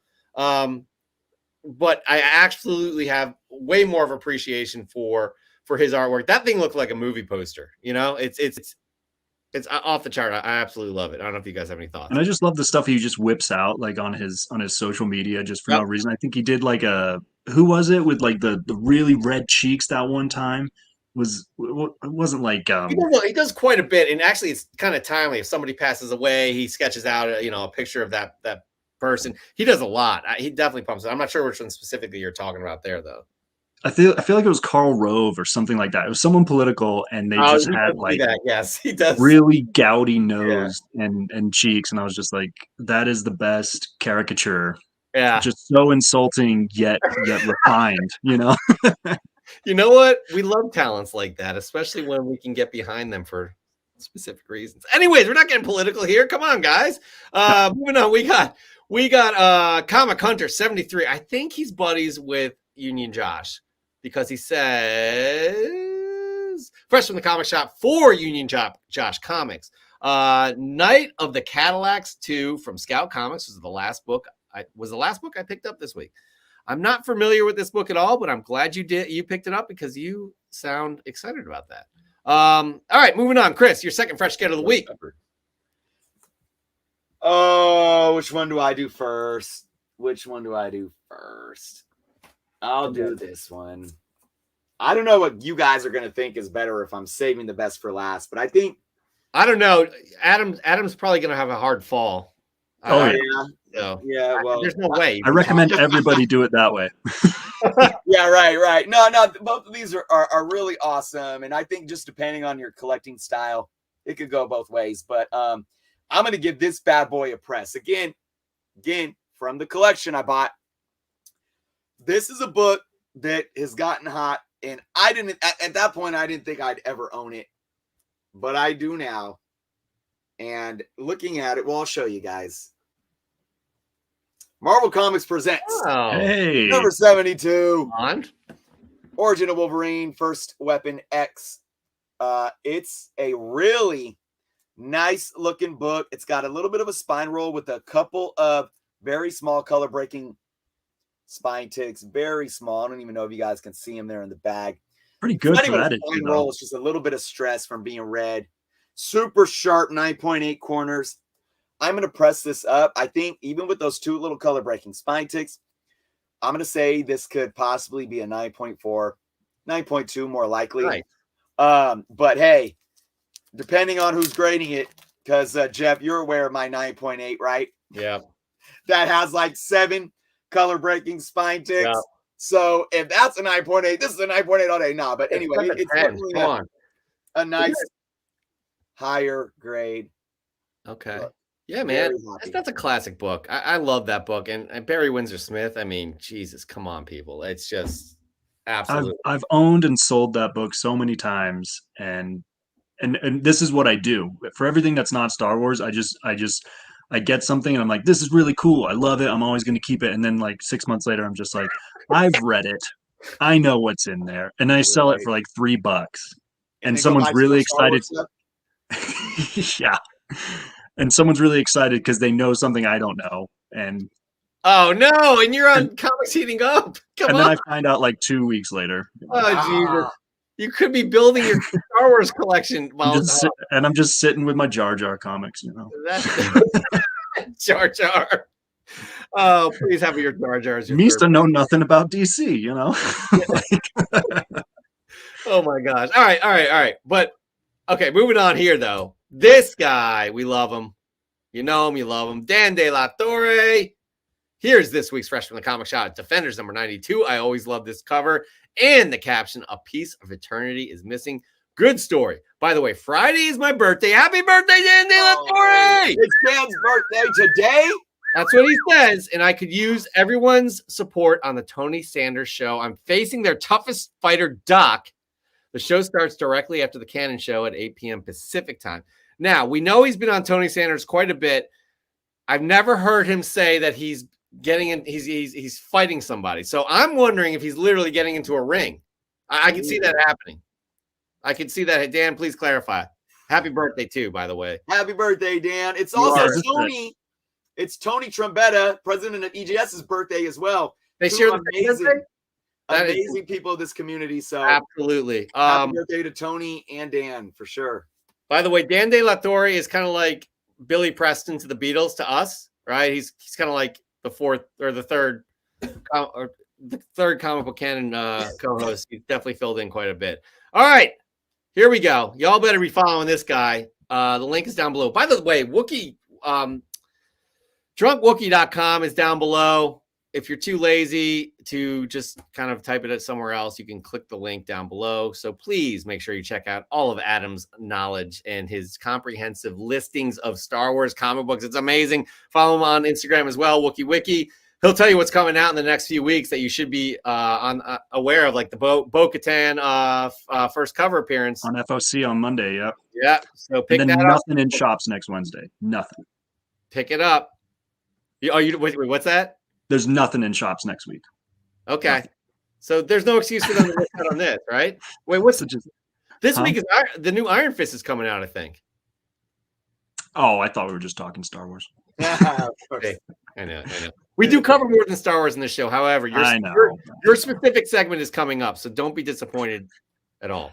Moving on. We got Nerds Being Geeks. Again, follow them down the link below. I love this era of Batman, by the way. Detective 647, written by Chuck Dixon with interior art by Tom Lyle, cover art by Mac Wagner. The first appearance of Stephanie Brown, aka the most underrated Robin.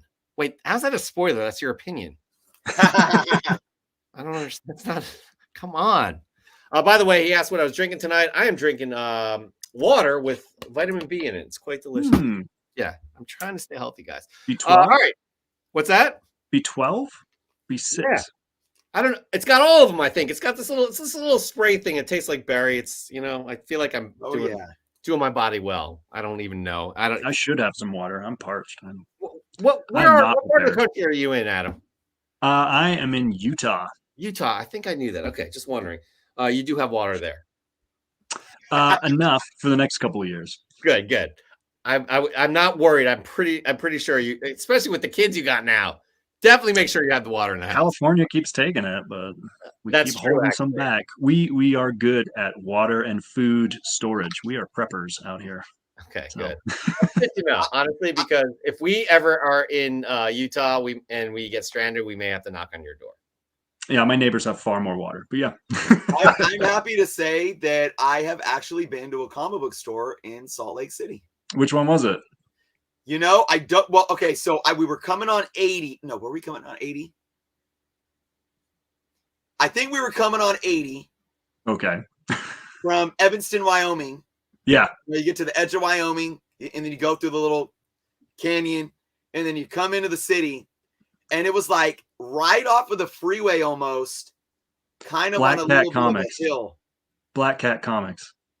That's all I remember about it. Or it was down a hill?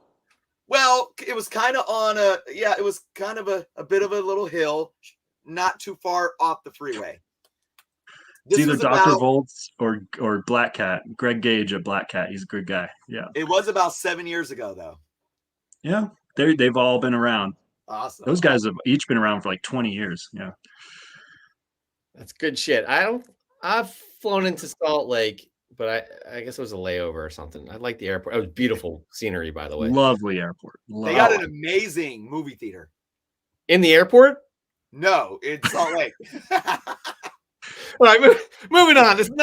We're not a tourist show either. Well, I have to say one more thing because you guys, this is how, like, you know, and I was living in Sacramento then because I'm from the Bay Area, but we went, this was like 2014 summer, and we're in Salt Lake, and we go to that big, beautiful outside mall, and they have this amazing, I don't know if it's IMAX, but it was freaking amazing. I go in there, and I've never seen, like, this is, I think, the first movie theater that I saw that actually had the movie, like the movies in the times on scrolls. Like instead of just like a board where they're, you know, moving the letters and changing the time, you know, and then we go to pay, and they're like, "Where do you want to sit?" And I'm like, "Where do I want to sit?" And they're like, "No, you could pick your seats." And I'm like, "You could pick your seats?" I was like, "This is fancy, man!" But now, of course, it's everywhere. Yeah. Yeah. I think we all had similar reactions to that. Like, what does that mean? All right, moving on. Fresh from the comic shop, guys. We got to keep it moving. I'm just gonna go next. My second fresh get of the week. This is hot, and I found it for cheap. Moon Knight #3, first appearance of Emmett. $5, guys. And talk about negative space, right? I don't know. Yeah. I gotta find out who did that cover, but this cover. That was my question. Yeah. Outstanding. This cover is absolutely outstanding. We need to find out who did this cover. I'm not going to take the time to look right now, but again, $5. So I was very happy to find this, and I cannot wait to show you guys my last book of the week because it relates to Adam, but it also relates to Chris. All right, moving on. Here we go. What's that? Venn diagram. Yes, exactly. It all comes together. It all wraps up nicely in a nice little bow. Who do we got? We got Raw Dog Comics. Hey guys, I've been an artist all my life, but for 20 years I was too drunk to be creative. 6 years ago this month, I gave up drinking alcohol. One of the things that saved my life was being able to get back into art and painting again. My revived passion for painting was and still is my only means of therapy. You can see my work on my other page at the Purple Sponge Art if you're interested in seeing the ongoing therapy. One of my most favorite comic book series right now is The Department of Truth. I needed this comic book for our collection. The Department of Truth #13, the Mona Lisa homage cover. It's not all about raw comics on this page. Sometimes you have to put a frame around a masterpiece. If anyone in this community is struggling with the horrible trap of alcoholism, feel free to contact me and send me a personal message. I would be happy to discuss art, comic books, and starting a new life. Now I'm addicted to collecting comic books, but it's much healthier. Have a great week. Everyone, collect what you love. we appreciate you being open, open about that. Raw Dog, we love you. You're a valuable a member of this community. We appreciate all the input that you do have. Did not know that this was part of your life, but again, thank you for sharing, because there's so many people that that are dealing with the same thing that you do and may not want to share, but hearing a voice like this helps. Was that cover a reference to something else? No, it's I don't think it's a reference to his overall story. But I guess he appreciates the Mona Lisa of the art. Yeah. So, I want to acknowledge him too, man. Raw Dog, I appreciate you sharing that. I got 8 years no alcohol as well. So yep, never look back. Yeah. That's again, it's tough to come out and say these things, especially in a forum like this, and we appreciate you for that. So all right, moving on. We have April X. Here's the deal. This is the part of the show, Adam, we get into the comic book couple. That's right. The comic book couple. They have both individually, they're married. They both have individually won a grand prize. And they are super, super creative in the things that they do and share. And they literally send it off right at the same moment from each of their accounts. So we got April X Visions, Cosmic Comics, The Eternals #1. I'm sorry, The Eternals' first appearance of Ajax and the Celestials. I love everything about the universe. Yeah, that's what she says. And then we have Tommy, her husband, Tommy Boy Collections, new gym shirts with my new slab. Had to grab it. Has my favorite Hulk bench pressing, the Invincible Iron Man. Number 9 in an 8.0. My goal is to look like the Hulk. You're a pretty big dude, Tommy. Not sure. I don't know. Yeah, getting bigger, you'd definitely be scary. All right, Adam, here it is. It's your time to shine. You saved the best for last. No doubt about it. I mean, come on. What do you got? It's going to be such a letdown. People are going to be like, what are you talking about? The first two were such oddballs. And then this one, they're going to be like, he's totally setting it up.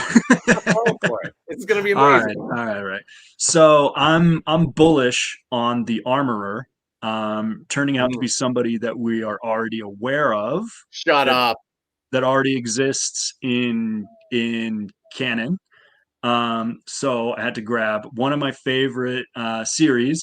When Disney bought the Star Wars license, they decanonized everything, but for some random reason, they chose Son of Dathomir, and they're like, that's canon. And weird, yeah. Ooh, look at that! And a what, 9.6? 9.6, because I'm not, I don't know.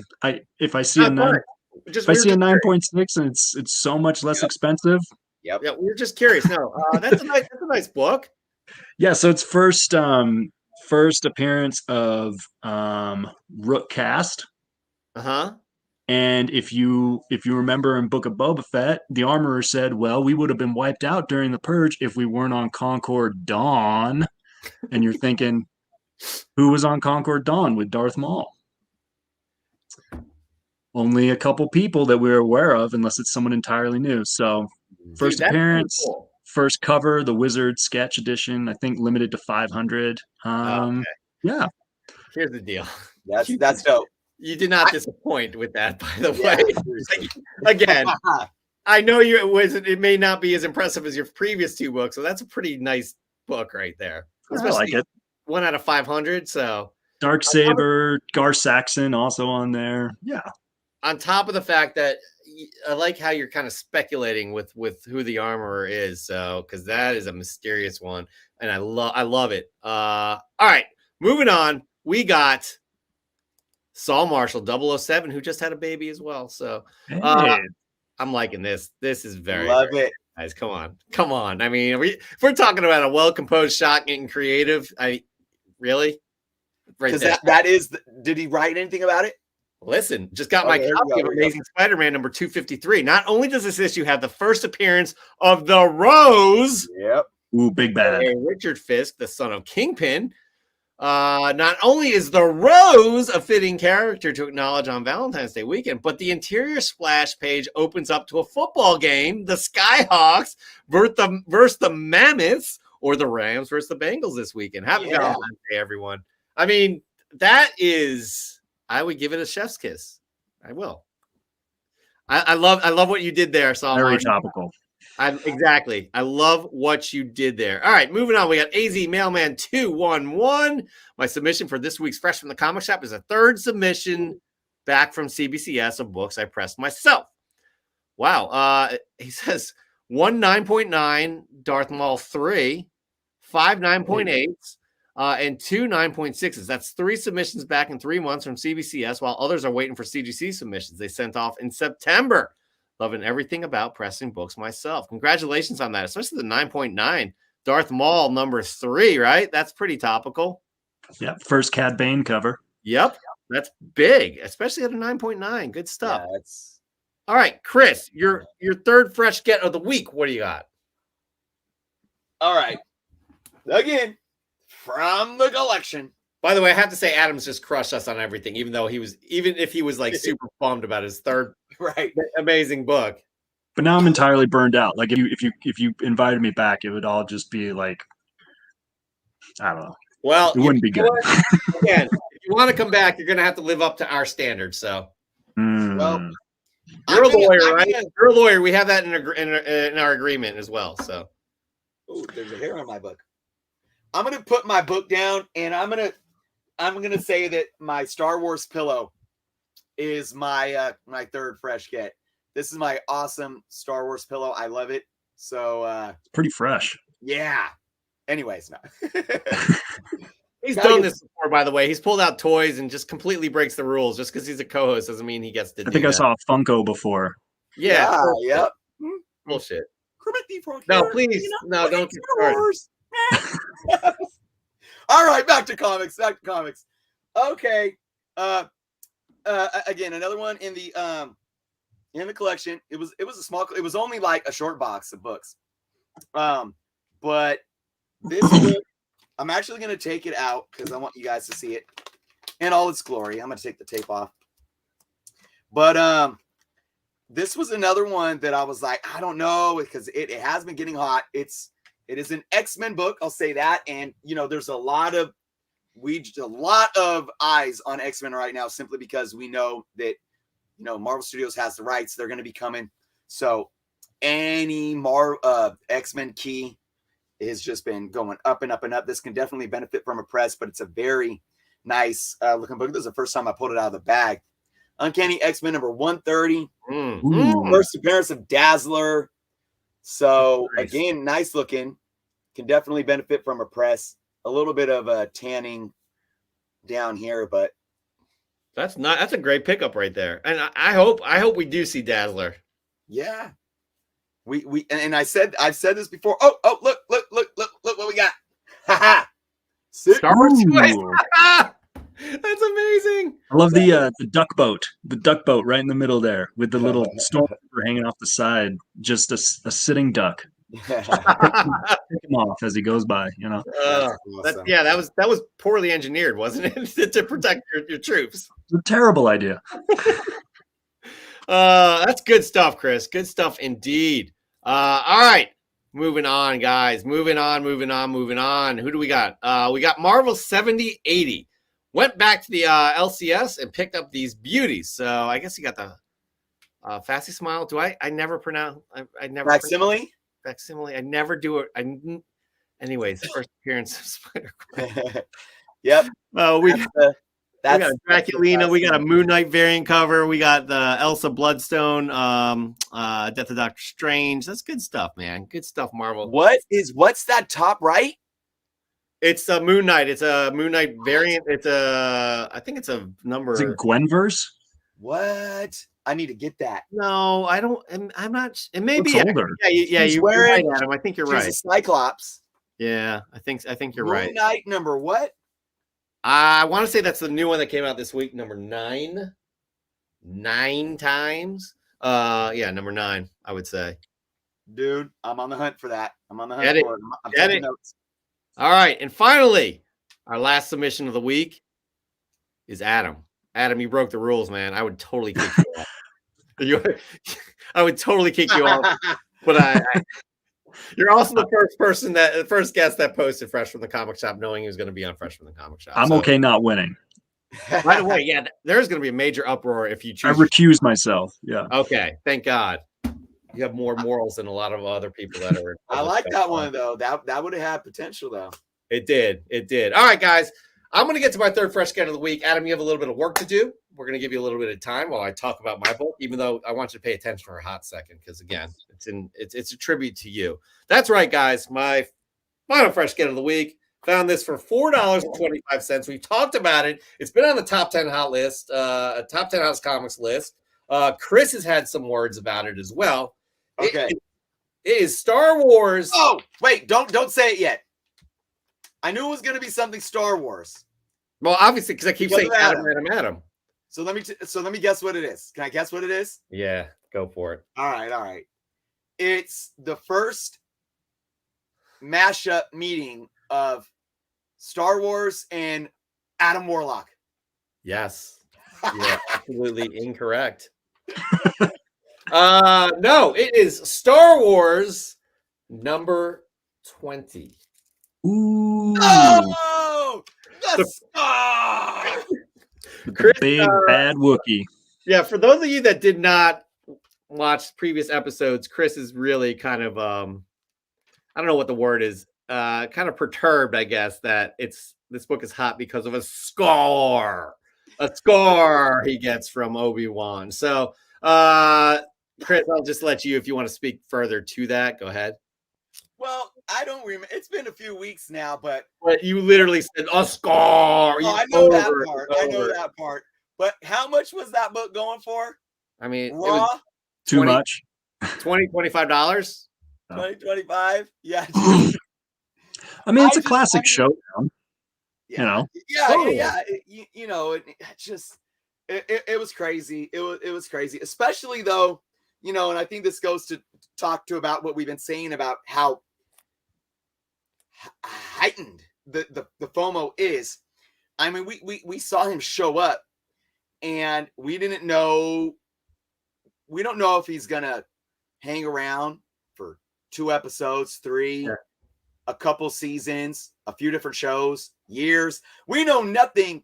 And so that's why I think I said in that shit, because there was the 3 books, there was the first appearance, and I was like, that's all good, and then what was it, the first cover appearance? No, what was it, cover appearance as well? I think that was on that list. Yeah. And then the annual had his origin, right? Yeah.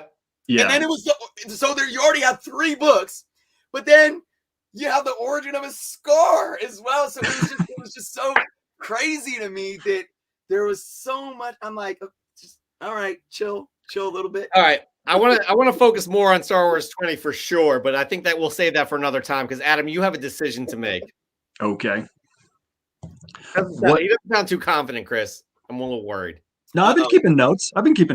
Okay. I apologize. What do we got? So, there were some that stood out to me.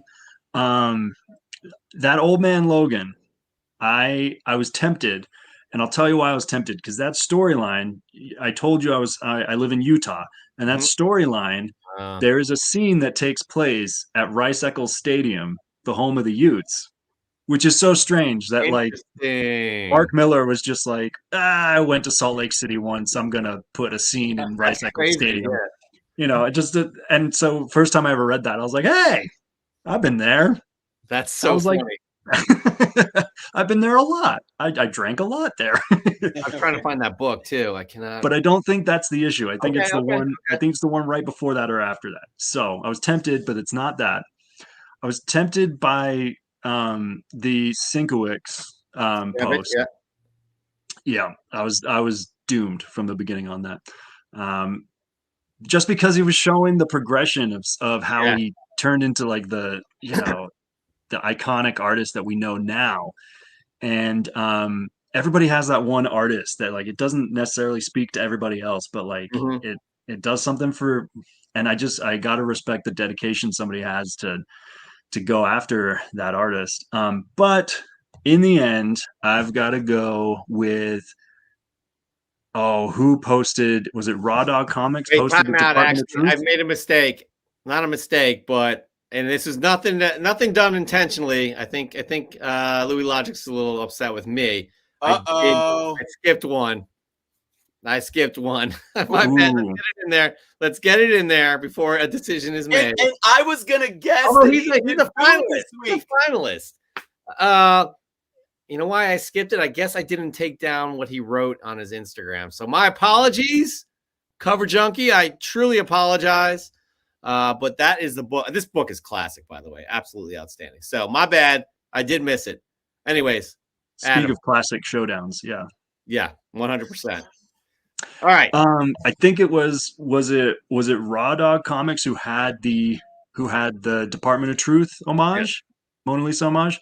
So the reason I'm so into Star Wars comics is because 2013 I decided, hey, I drink way too much every single day, and I need to find something else to do with my time. So I would go down to Black Cat Comics, and I would dig through the boxes, and I'd find old Dark Horse Star Wars issues that I read when I was a kid, and I got 5 years sober under my belt doing that. Wow! So gotta give him props for finding something, if not more productive, less destructive.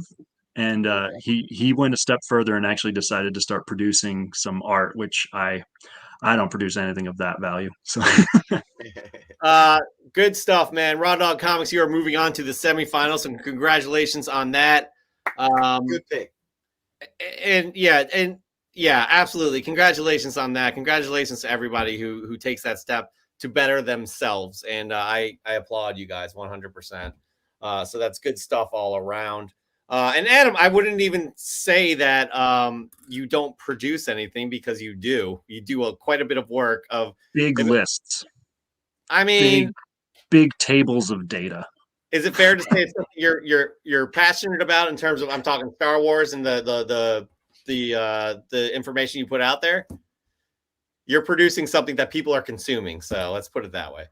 Thanks. Yeah. So props to that. Before we leave Fresh from the Comic Shop, Chris is going to say one more time how you enter. Go for it, Chris.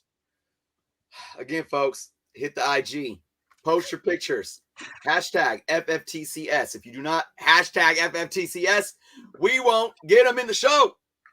Add us at Comic Book Canon. Again, presentation, uniqueness, and just... Why do I always a story, something that tugs the heartstrings?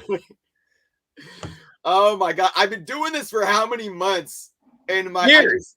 I have brain clog. You know what I think it is, Jeff? And I'm being completely dead honest. Go for it. I'm not even joking. It may sound funny, but COVID fog is real, man. Yeah. And I did something the other day too. I left my keys and got in the truck without my keys. I freaking by the way, I hit a bus, but we won't talk. I know, Jeff. I didn't even tell you. Do you want to hear it real quick? I'll make it quick. I promise. So my day was so crazy yesterday. All right, I know this has nothing to do with comics, but it might be entertaining, even though for me it like brought me to tears. So on a serious note, I was going to work, and there was an active shooter, and the overpass for me to get to the school was closed off. Thankfully, nobody was hurt. The guy was caught, so we can applaud that. Thank God. But because of this, I was late to work, and I was running around like I missed. My kids were freaking like, "Where's Mr. Chris?" You know, like, oh my goodness, my students. That is, I'm like, at the end of the day, I'm like, I'm good. I left 10 minutes early because I could. I'm going home. And I'm thinking, oh, look, the freeway is open. I go on the overpass. The on-ramp is still closed. So I got to go, instead of getting on the freeway and driving 10 minutes home, I got to go all through downtown Davis and, you know, through the freaking streets and all the college kids. And it's taking me forever. And then I come up on these train tracks and ding, ding, ding, ding, ding. Here comes the train crossing, whatever you call that thing. And I'm sitting there like, all right, whatever. 30 seconds pass, and I'm like, where's the train? 2 minutes pass, and I'm like, where the hell's the train? It's not coming. A few minutes pass, and I'm like, all right, something's got to give, man. Something's got to give. I get on the phone. I'm calling the police. Nope, we don't handle that. Call the train station. I'm like, okay, what? Amtrak? Call Amtrak. Nope, that's not us. Try Pacific, whatever. Call Pacific. Nobody's answering. Nobody's answering. I called Amtrak back. Nobody's answering. They're like, dude. And at this point in time, it's been over 20 minutes. We've been stuck for over 20 minutes. Oh my God. Because the track runs right through downtown. You can't. He said, there should be a blue sign on the toll, or whatever, and I'm like, yes, there's a blue sign. There's this bus behind me full of people. There's a bunch of cars. And I'm like, I'm going to save the day. I'm going to get that's the emergency line. So I'm like, turn my car off. I think I already had it turned off. Put it in park. It's a truck, by the way, an old 89 Ford Ranger, right? I get out of my truck and I'm like, yeah, man, I'm going to be a superhero today because I'm going to get everyone home. And I'm going up and I'm looking at the sign and I pull my phone out because I'm going to call this number and I start hearing this honking. And they're like, or I'm like, I'm thinking in my head, why is somebody honking right now? We've been sitting here for 20 minutes. Don't you know what's going on? You're mad at me because I'm getting out of my truck? Are you serious? So I didn't pay any mind to it. And then I get the number in my phone and I put it up to my ear and I turn around and I see my truck rolling backwards. We weren't on a hill, but it had just enough slope. My truck starts rolling backwards, and I'm like, no. Oh, no. Boom! My truck hits the bus. The bus probably deserved it. Come on. Yeah, exactly. I hate buses. Come on. Thankfully, my truck is a tank. It's a metal bumper that has a bumper on the bumper. And then the buses have these big metal bars and stuff. And everyone on the bus was like, it was like this. Oh my God. But they were so tired of sitting, they just bounced. They're like, all right, peace. They're like, we're going to walk. But guess what? The driver was like, you ain't going nowhere. Oh, and so she took my info. I made it home. Trying to do something for good. Save the day. I know, right? Oh my God. I can't deal. Oh my God. I can't. All right. Here's the deal. That story's insane. But we're gonna have to move on because Adam has two newborns and a 5-year-old, I think. We got to get through this, guys. We got to get a lot of cats and a lot of dogs. Yeah. Oh, geez. I mean, come on. Madness around here. We got to get through this because right now, this is the main reason we booked Adam and allowed him not to go through the interview process was to get his thoughts on Book of Boba Fett. Now, we have, we're going to get into this, Adam. I just want to say that you're going to give your overall what you thought of it, what you think is going to happen down the road. Chris and I are going to give a shorter version of that. After that, we may have a smaller discussion, take some questions, and then we are going to end the show. So let's start. Adam. I'm serious. I'm gonna prompt you here. Thoughts on Book of Boba Fett? Go. I liked it, but not as much as The Mandalorian. It kind of struck me, what was really weird. I was trying to collect my thoughts about it today, and I thought, you know what it was like? It was like a comic book crossover event. It was like well said. It was like, okay, there's a concept, Boba Fett on Tatooine taking over as a crime lord, and now it's crossing over into my pull, The Mandalorian.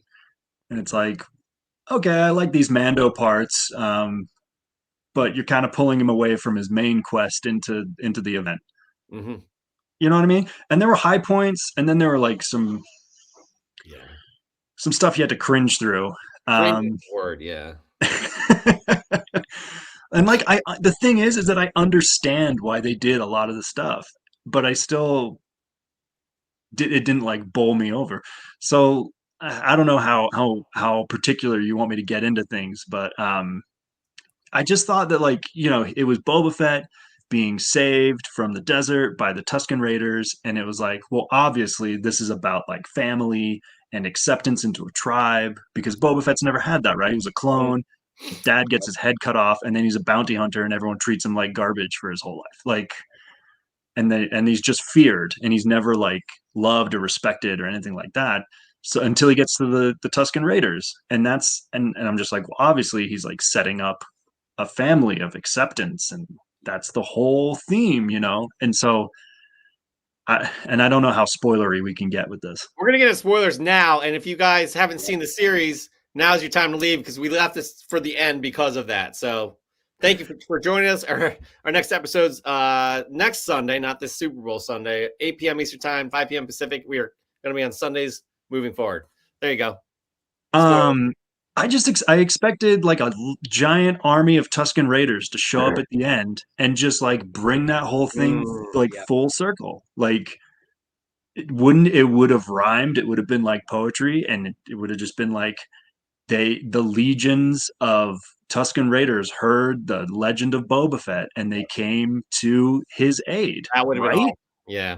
It would have made sense, but instead, we're kind of stuck with the what they called the mods, the scooter gang, Yeah. And I understand why they did that. That was an homage to like George Lucas and how he loved car culture in the 50s and 60s. And like it's also kind of cool because like my dad grew up in England and he grew up during the 60s with the scooter gangs who actually did this to their scooters, who put all the ridiculous amounts of rear view mirrors and lights on the front. And they actually did call themselves mods. I mean, like the band The Who has an album about it, Quadrophenia. Yeah. So it's kind of cool. Like, but at the same time, really weird and out of place. And the lead woman has like a noisy cricket pistol she's using in the final battle. It was just like, why did you think that was going to be sufficient? Like, absolutely. You know what I mean? Yeah. So and the thing is like we need more muscle, is what they said. And you're sitting there with like, okay, we got Bosk, we got Dengar, we got IG-88, Forlom, Zuckuss, like you got all these. You could have brought in like Death Stick from like the new comics, or like Black Chrysanthemum was the heaviest hitter, I mean, that was I don't know. I was fine with it. I didn't hate it, but I think it could have hit a little bit harder, Okay, I'm going to ask you these two things and we'll get to Chris. What was your high moment and what was your low moment of the series? Black Chrysanthemum, highest moment. Okay. I mean, there was an actual drunk Wookiee in that show. In this specific scene, too. Yeah. He tore the arms off a Trandoshan. Like, are you kidding me? It's amazing. Yeah. It's amazing that they would pick that character and just, oh my gosh. And his history with Boba Fett, it's great. It's great. Okay. Low moment? Probably anything involving the mayor. He doesn't need to be there. There was no reason for him to be involved. I mean, the way he was introduced, you're like, oh, this is a setup for one of the big kind of heavy hitters of the show. And that you see him at the beginning and then you see him in the last episode. And it's like, he's just this guy that's hiding out and he just got murdered. Right.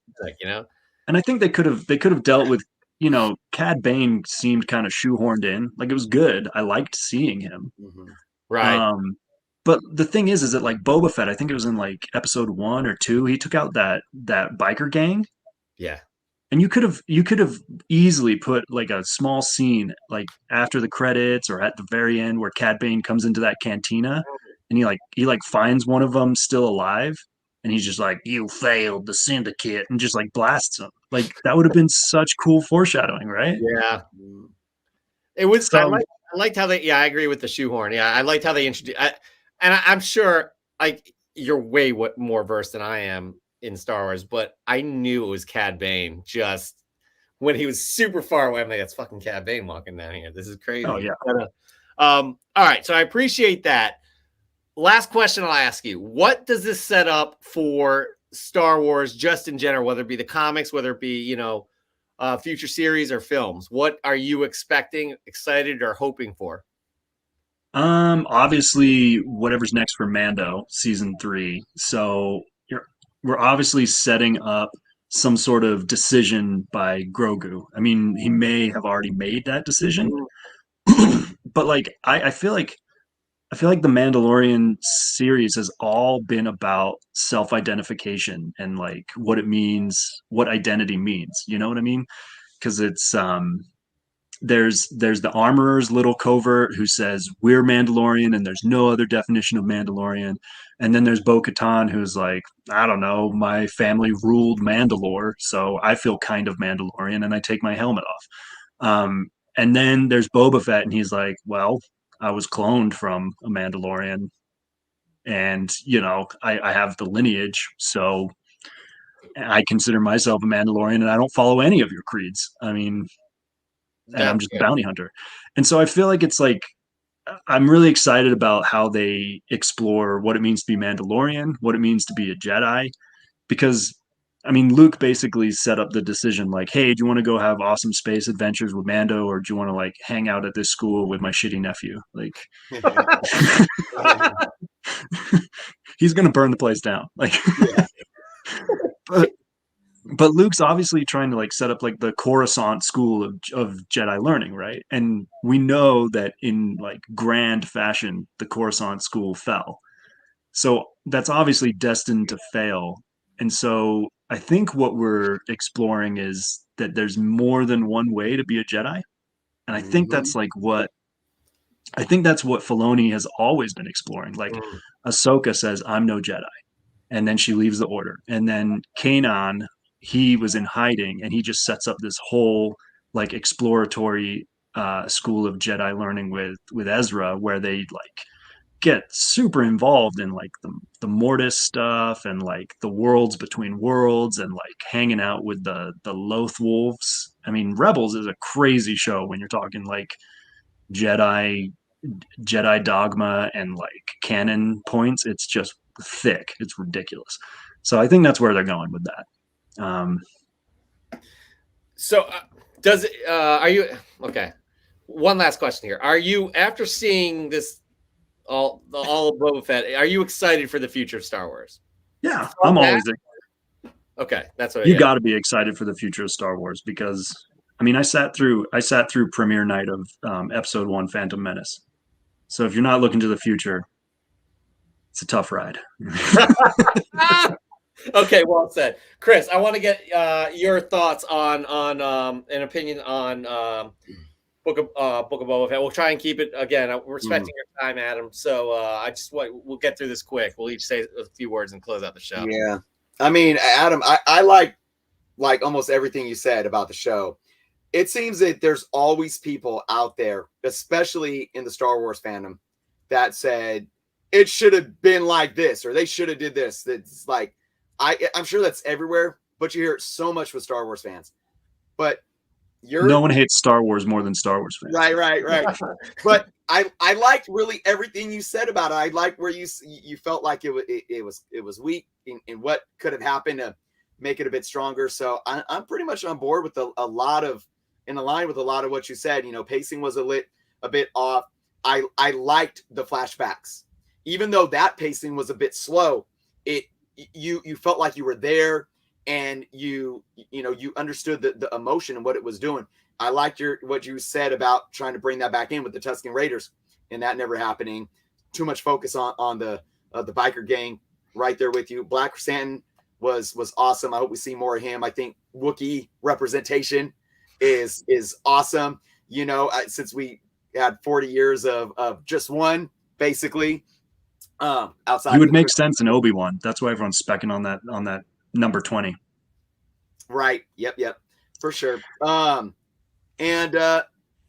I mean, I really, really enjoyed. Funny thing about Mando coming in, it's like my wife was watching it too, and she was like, I'm bored. She really loved Mandalorian too.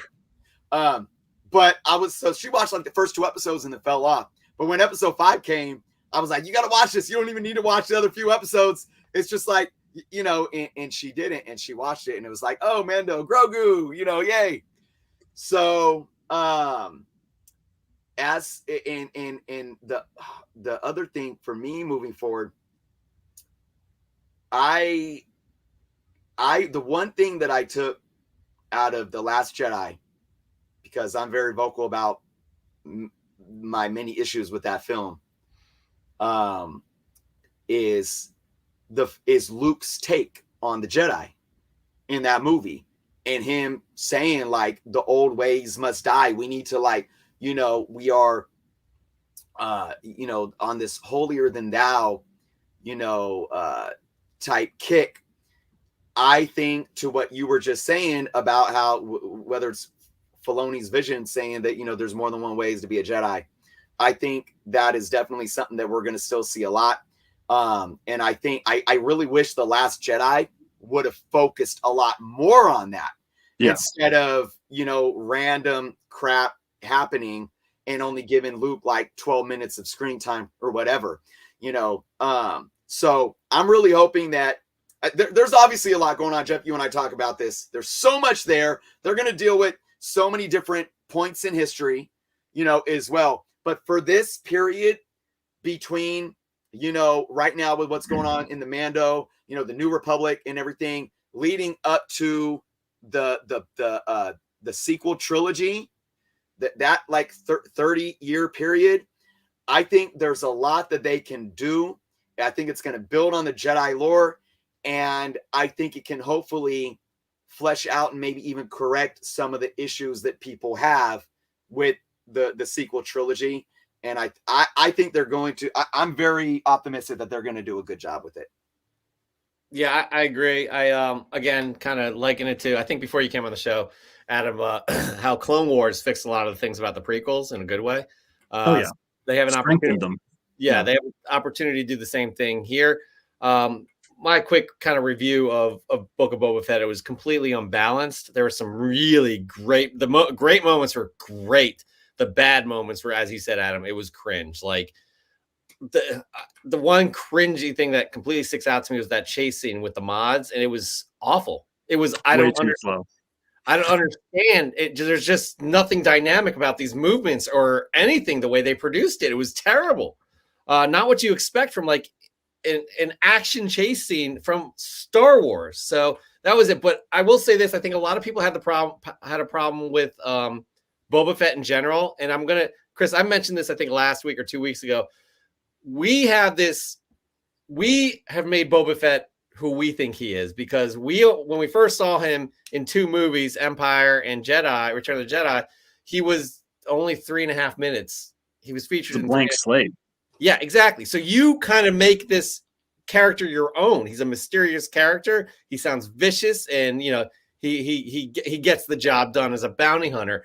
So when you start to kind of flesh him out in the way that Book of Boba Fett did, people have problems because it's going against what they probably think of this vicious kind of killer. And I had that problem too until I started realizing, wait, they're actually making this person have more substance, and as you were saying, Adam, it ties to family and belonging and things like that. I appreciated that, and I'm open to it now. And he's a completely different character now, but we're getting to know him as we all grow and change in the same way. So I thought that was cool. I'm down with it. I'm very excited about everything that's coming from Star Wars. I hope Cad Bane lived. I'm really concerned about that. Cobb Vanth, definitely, because of the post-credit scene, I would think. But overall, and if you want to know more about Cobb Vanth, he's in the Chuck Wendig novels, Aftermath novels. Yeah, 3 of them. Yeah, so that he was awesome, and the way that the way he was like shot and assumed to have died, he would have gone out. There would have been more of a Cad Bane hit him here. Exactly, yeah, and then hit his deputy. You don't hear from him or see him again, too, by the way. He's just laying on the ground, right? And all you hear is from, I can't remember the dude from Freetown saying that, like, he's dead or whatever. But then we see him in the back tank. But anyways, I'll wrap it up. My opinions. I thought it was good. I was very interested in it, nowhere near Mandalorian. I hope coming up Andor and Ahsoka kind of blow it out the water the way Mandalorian did seasons 1 and 2. So that's what I'll say about that. And they'd have to try really hard to screw up Obi-Wan. Yeah. Oh shit! I forgot to mention Obi-Wan. How terrible. Yeah, I mean, for real. Yeah, with Hayden and Ewan, like Yeah, especially with, apparently they're going back into, the days where they were, when Anakin was Anakin, kind of that's hopefully we see that stuff. So, and again, it adds more context to those prequels. Okay, Adam, we have to really thank you for joining us on the show tonight. We know you have a busy schedule. You have, growing family. You No problem. You're a valuable member. I encourage everybody to follow Adam on his IG, as we like to call it, the IG, the Instagram, Wookie Wiki. Okay. However, he'll do a lot of postings that direct to his website, which is definitely comprehensive. There you go. DrunkWooky.com. A lot of value. And you can hear him talking about Star Wars on the Comics Heating Up boards, comicsheatingup.net. I could have done a lower third for that, just like this, but I didn't. I'm terrible. They'll find it. They'll find it. Comics Heating Up. Tony does just fine. He's got people reading his stuff. He's doing fine. But man, we thank you so much for bringing your knowledge, expertise. Hopefully, we will get you in for an interview to become a guest co-host. So sure. If you pass that interview, you'll be part of the show. But obviously, you want that varsity jacket of being a Canon alumnus. So. Well, thanks for having me on. Thanks to my wife for taking care of the kids upstairs. Thank you very much to your wife as well. Again, we really wanted to get you on in context with Star Wars, but you also have other comic book knowledge as well, and we appreciate that. Chris, we are over 1,000 subs. This is awesome. What are your last words for the show? Our last Friday night show of the week. I know, man. Funny, after everything, the crazy week I had, hitting a bus and magical disappearing trains that never came. What a great way to end the week, man. I mean, it's just these last few hours here being live on my show and here, hitting the 1K finally on our last Friday show, talking Star Wars with, a Star Wars living legend here. I mean, like, I love it. It's, as a huge Star Wars fan, just from, Adam, hearing you talk for the, moments that you did tonight, it inspires me. So I think we had so many positive things going on that just made today and tonight work. So yeah, man, Jeff, yep. Adam, thank you so much. And to the chat, man, thank you so much for hanging out. Thank you. On to Sundays. What's that? On to Sundays. On to Sundays. Again, we are going to be live going forward Sunday, 8 p.m. Eastern, 5 p.m. Pacific. Not this Sunday, not Super Bowl Sunday, but all following Sundays after that till the next Super Bowl, which we probably won't be live on that Super Bowl either. When's the Super Bowl? It's this Sunday. Hence the name. Okay. Super Bowl Sunday. All right. And with that last question on a Friday night, Adam, you win the award of the last question out of context. I don't know what I'm going with here. I am fried, guys. It's been a great week. Great way to end the week. Again, 1,000 subs. We appreciate all you guys. We appreciate the audience. Again, next Sunday, 8 p.m. Eastern time, 5 p.m. Pacific. Until then, be good to yourselves. Be good to others. And again, hit us up or whatever. I don't know. Peace.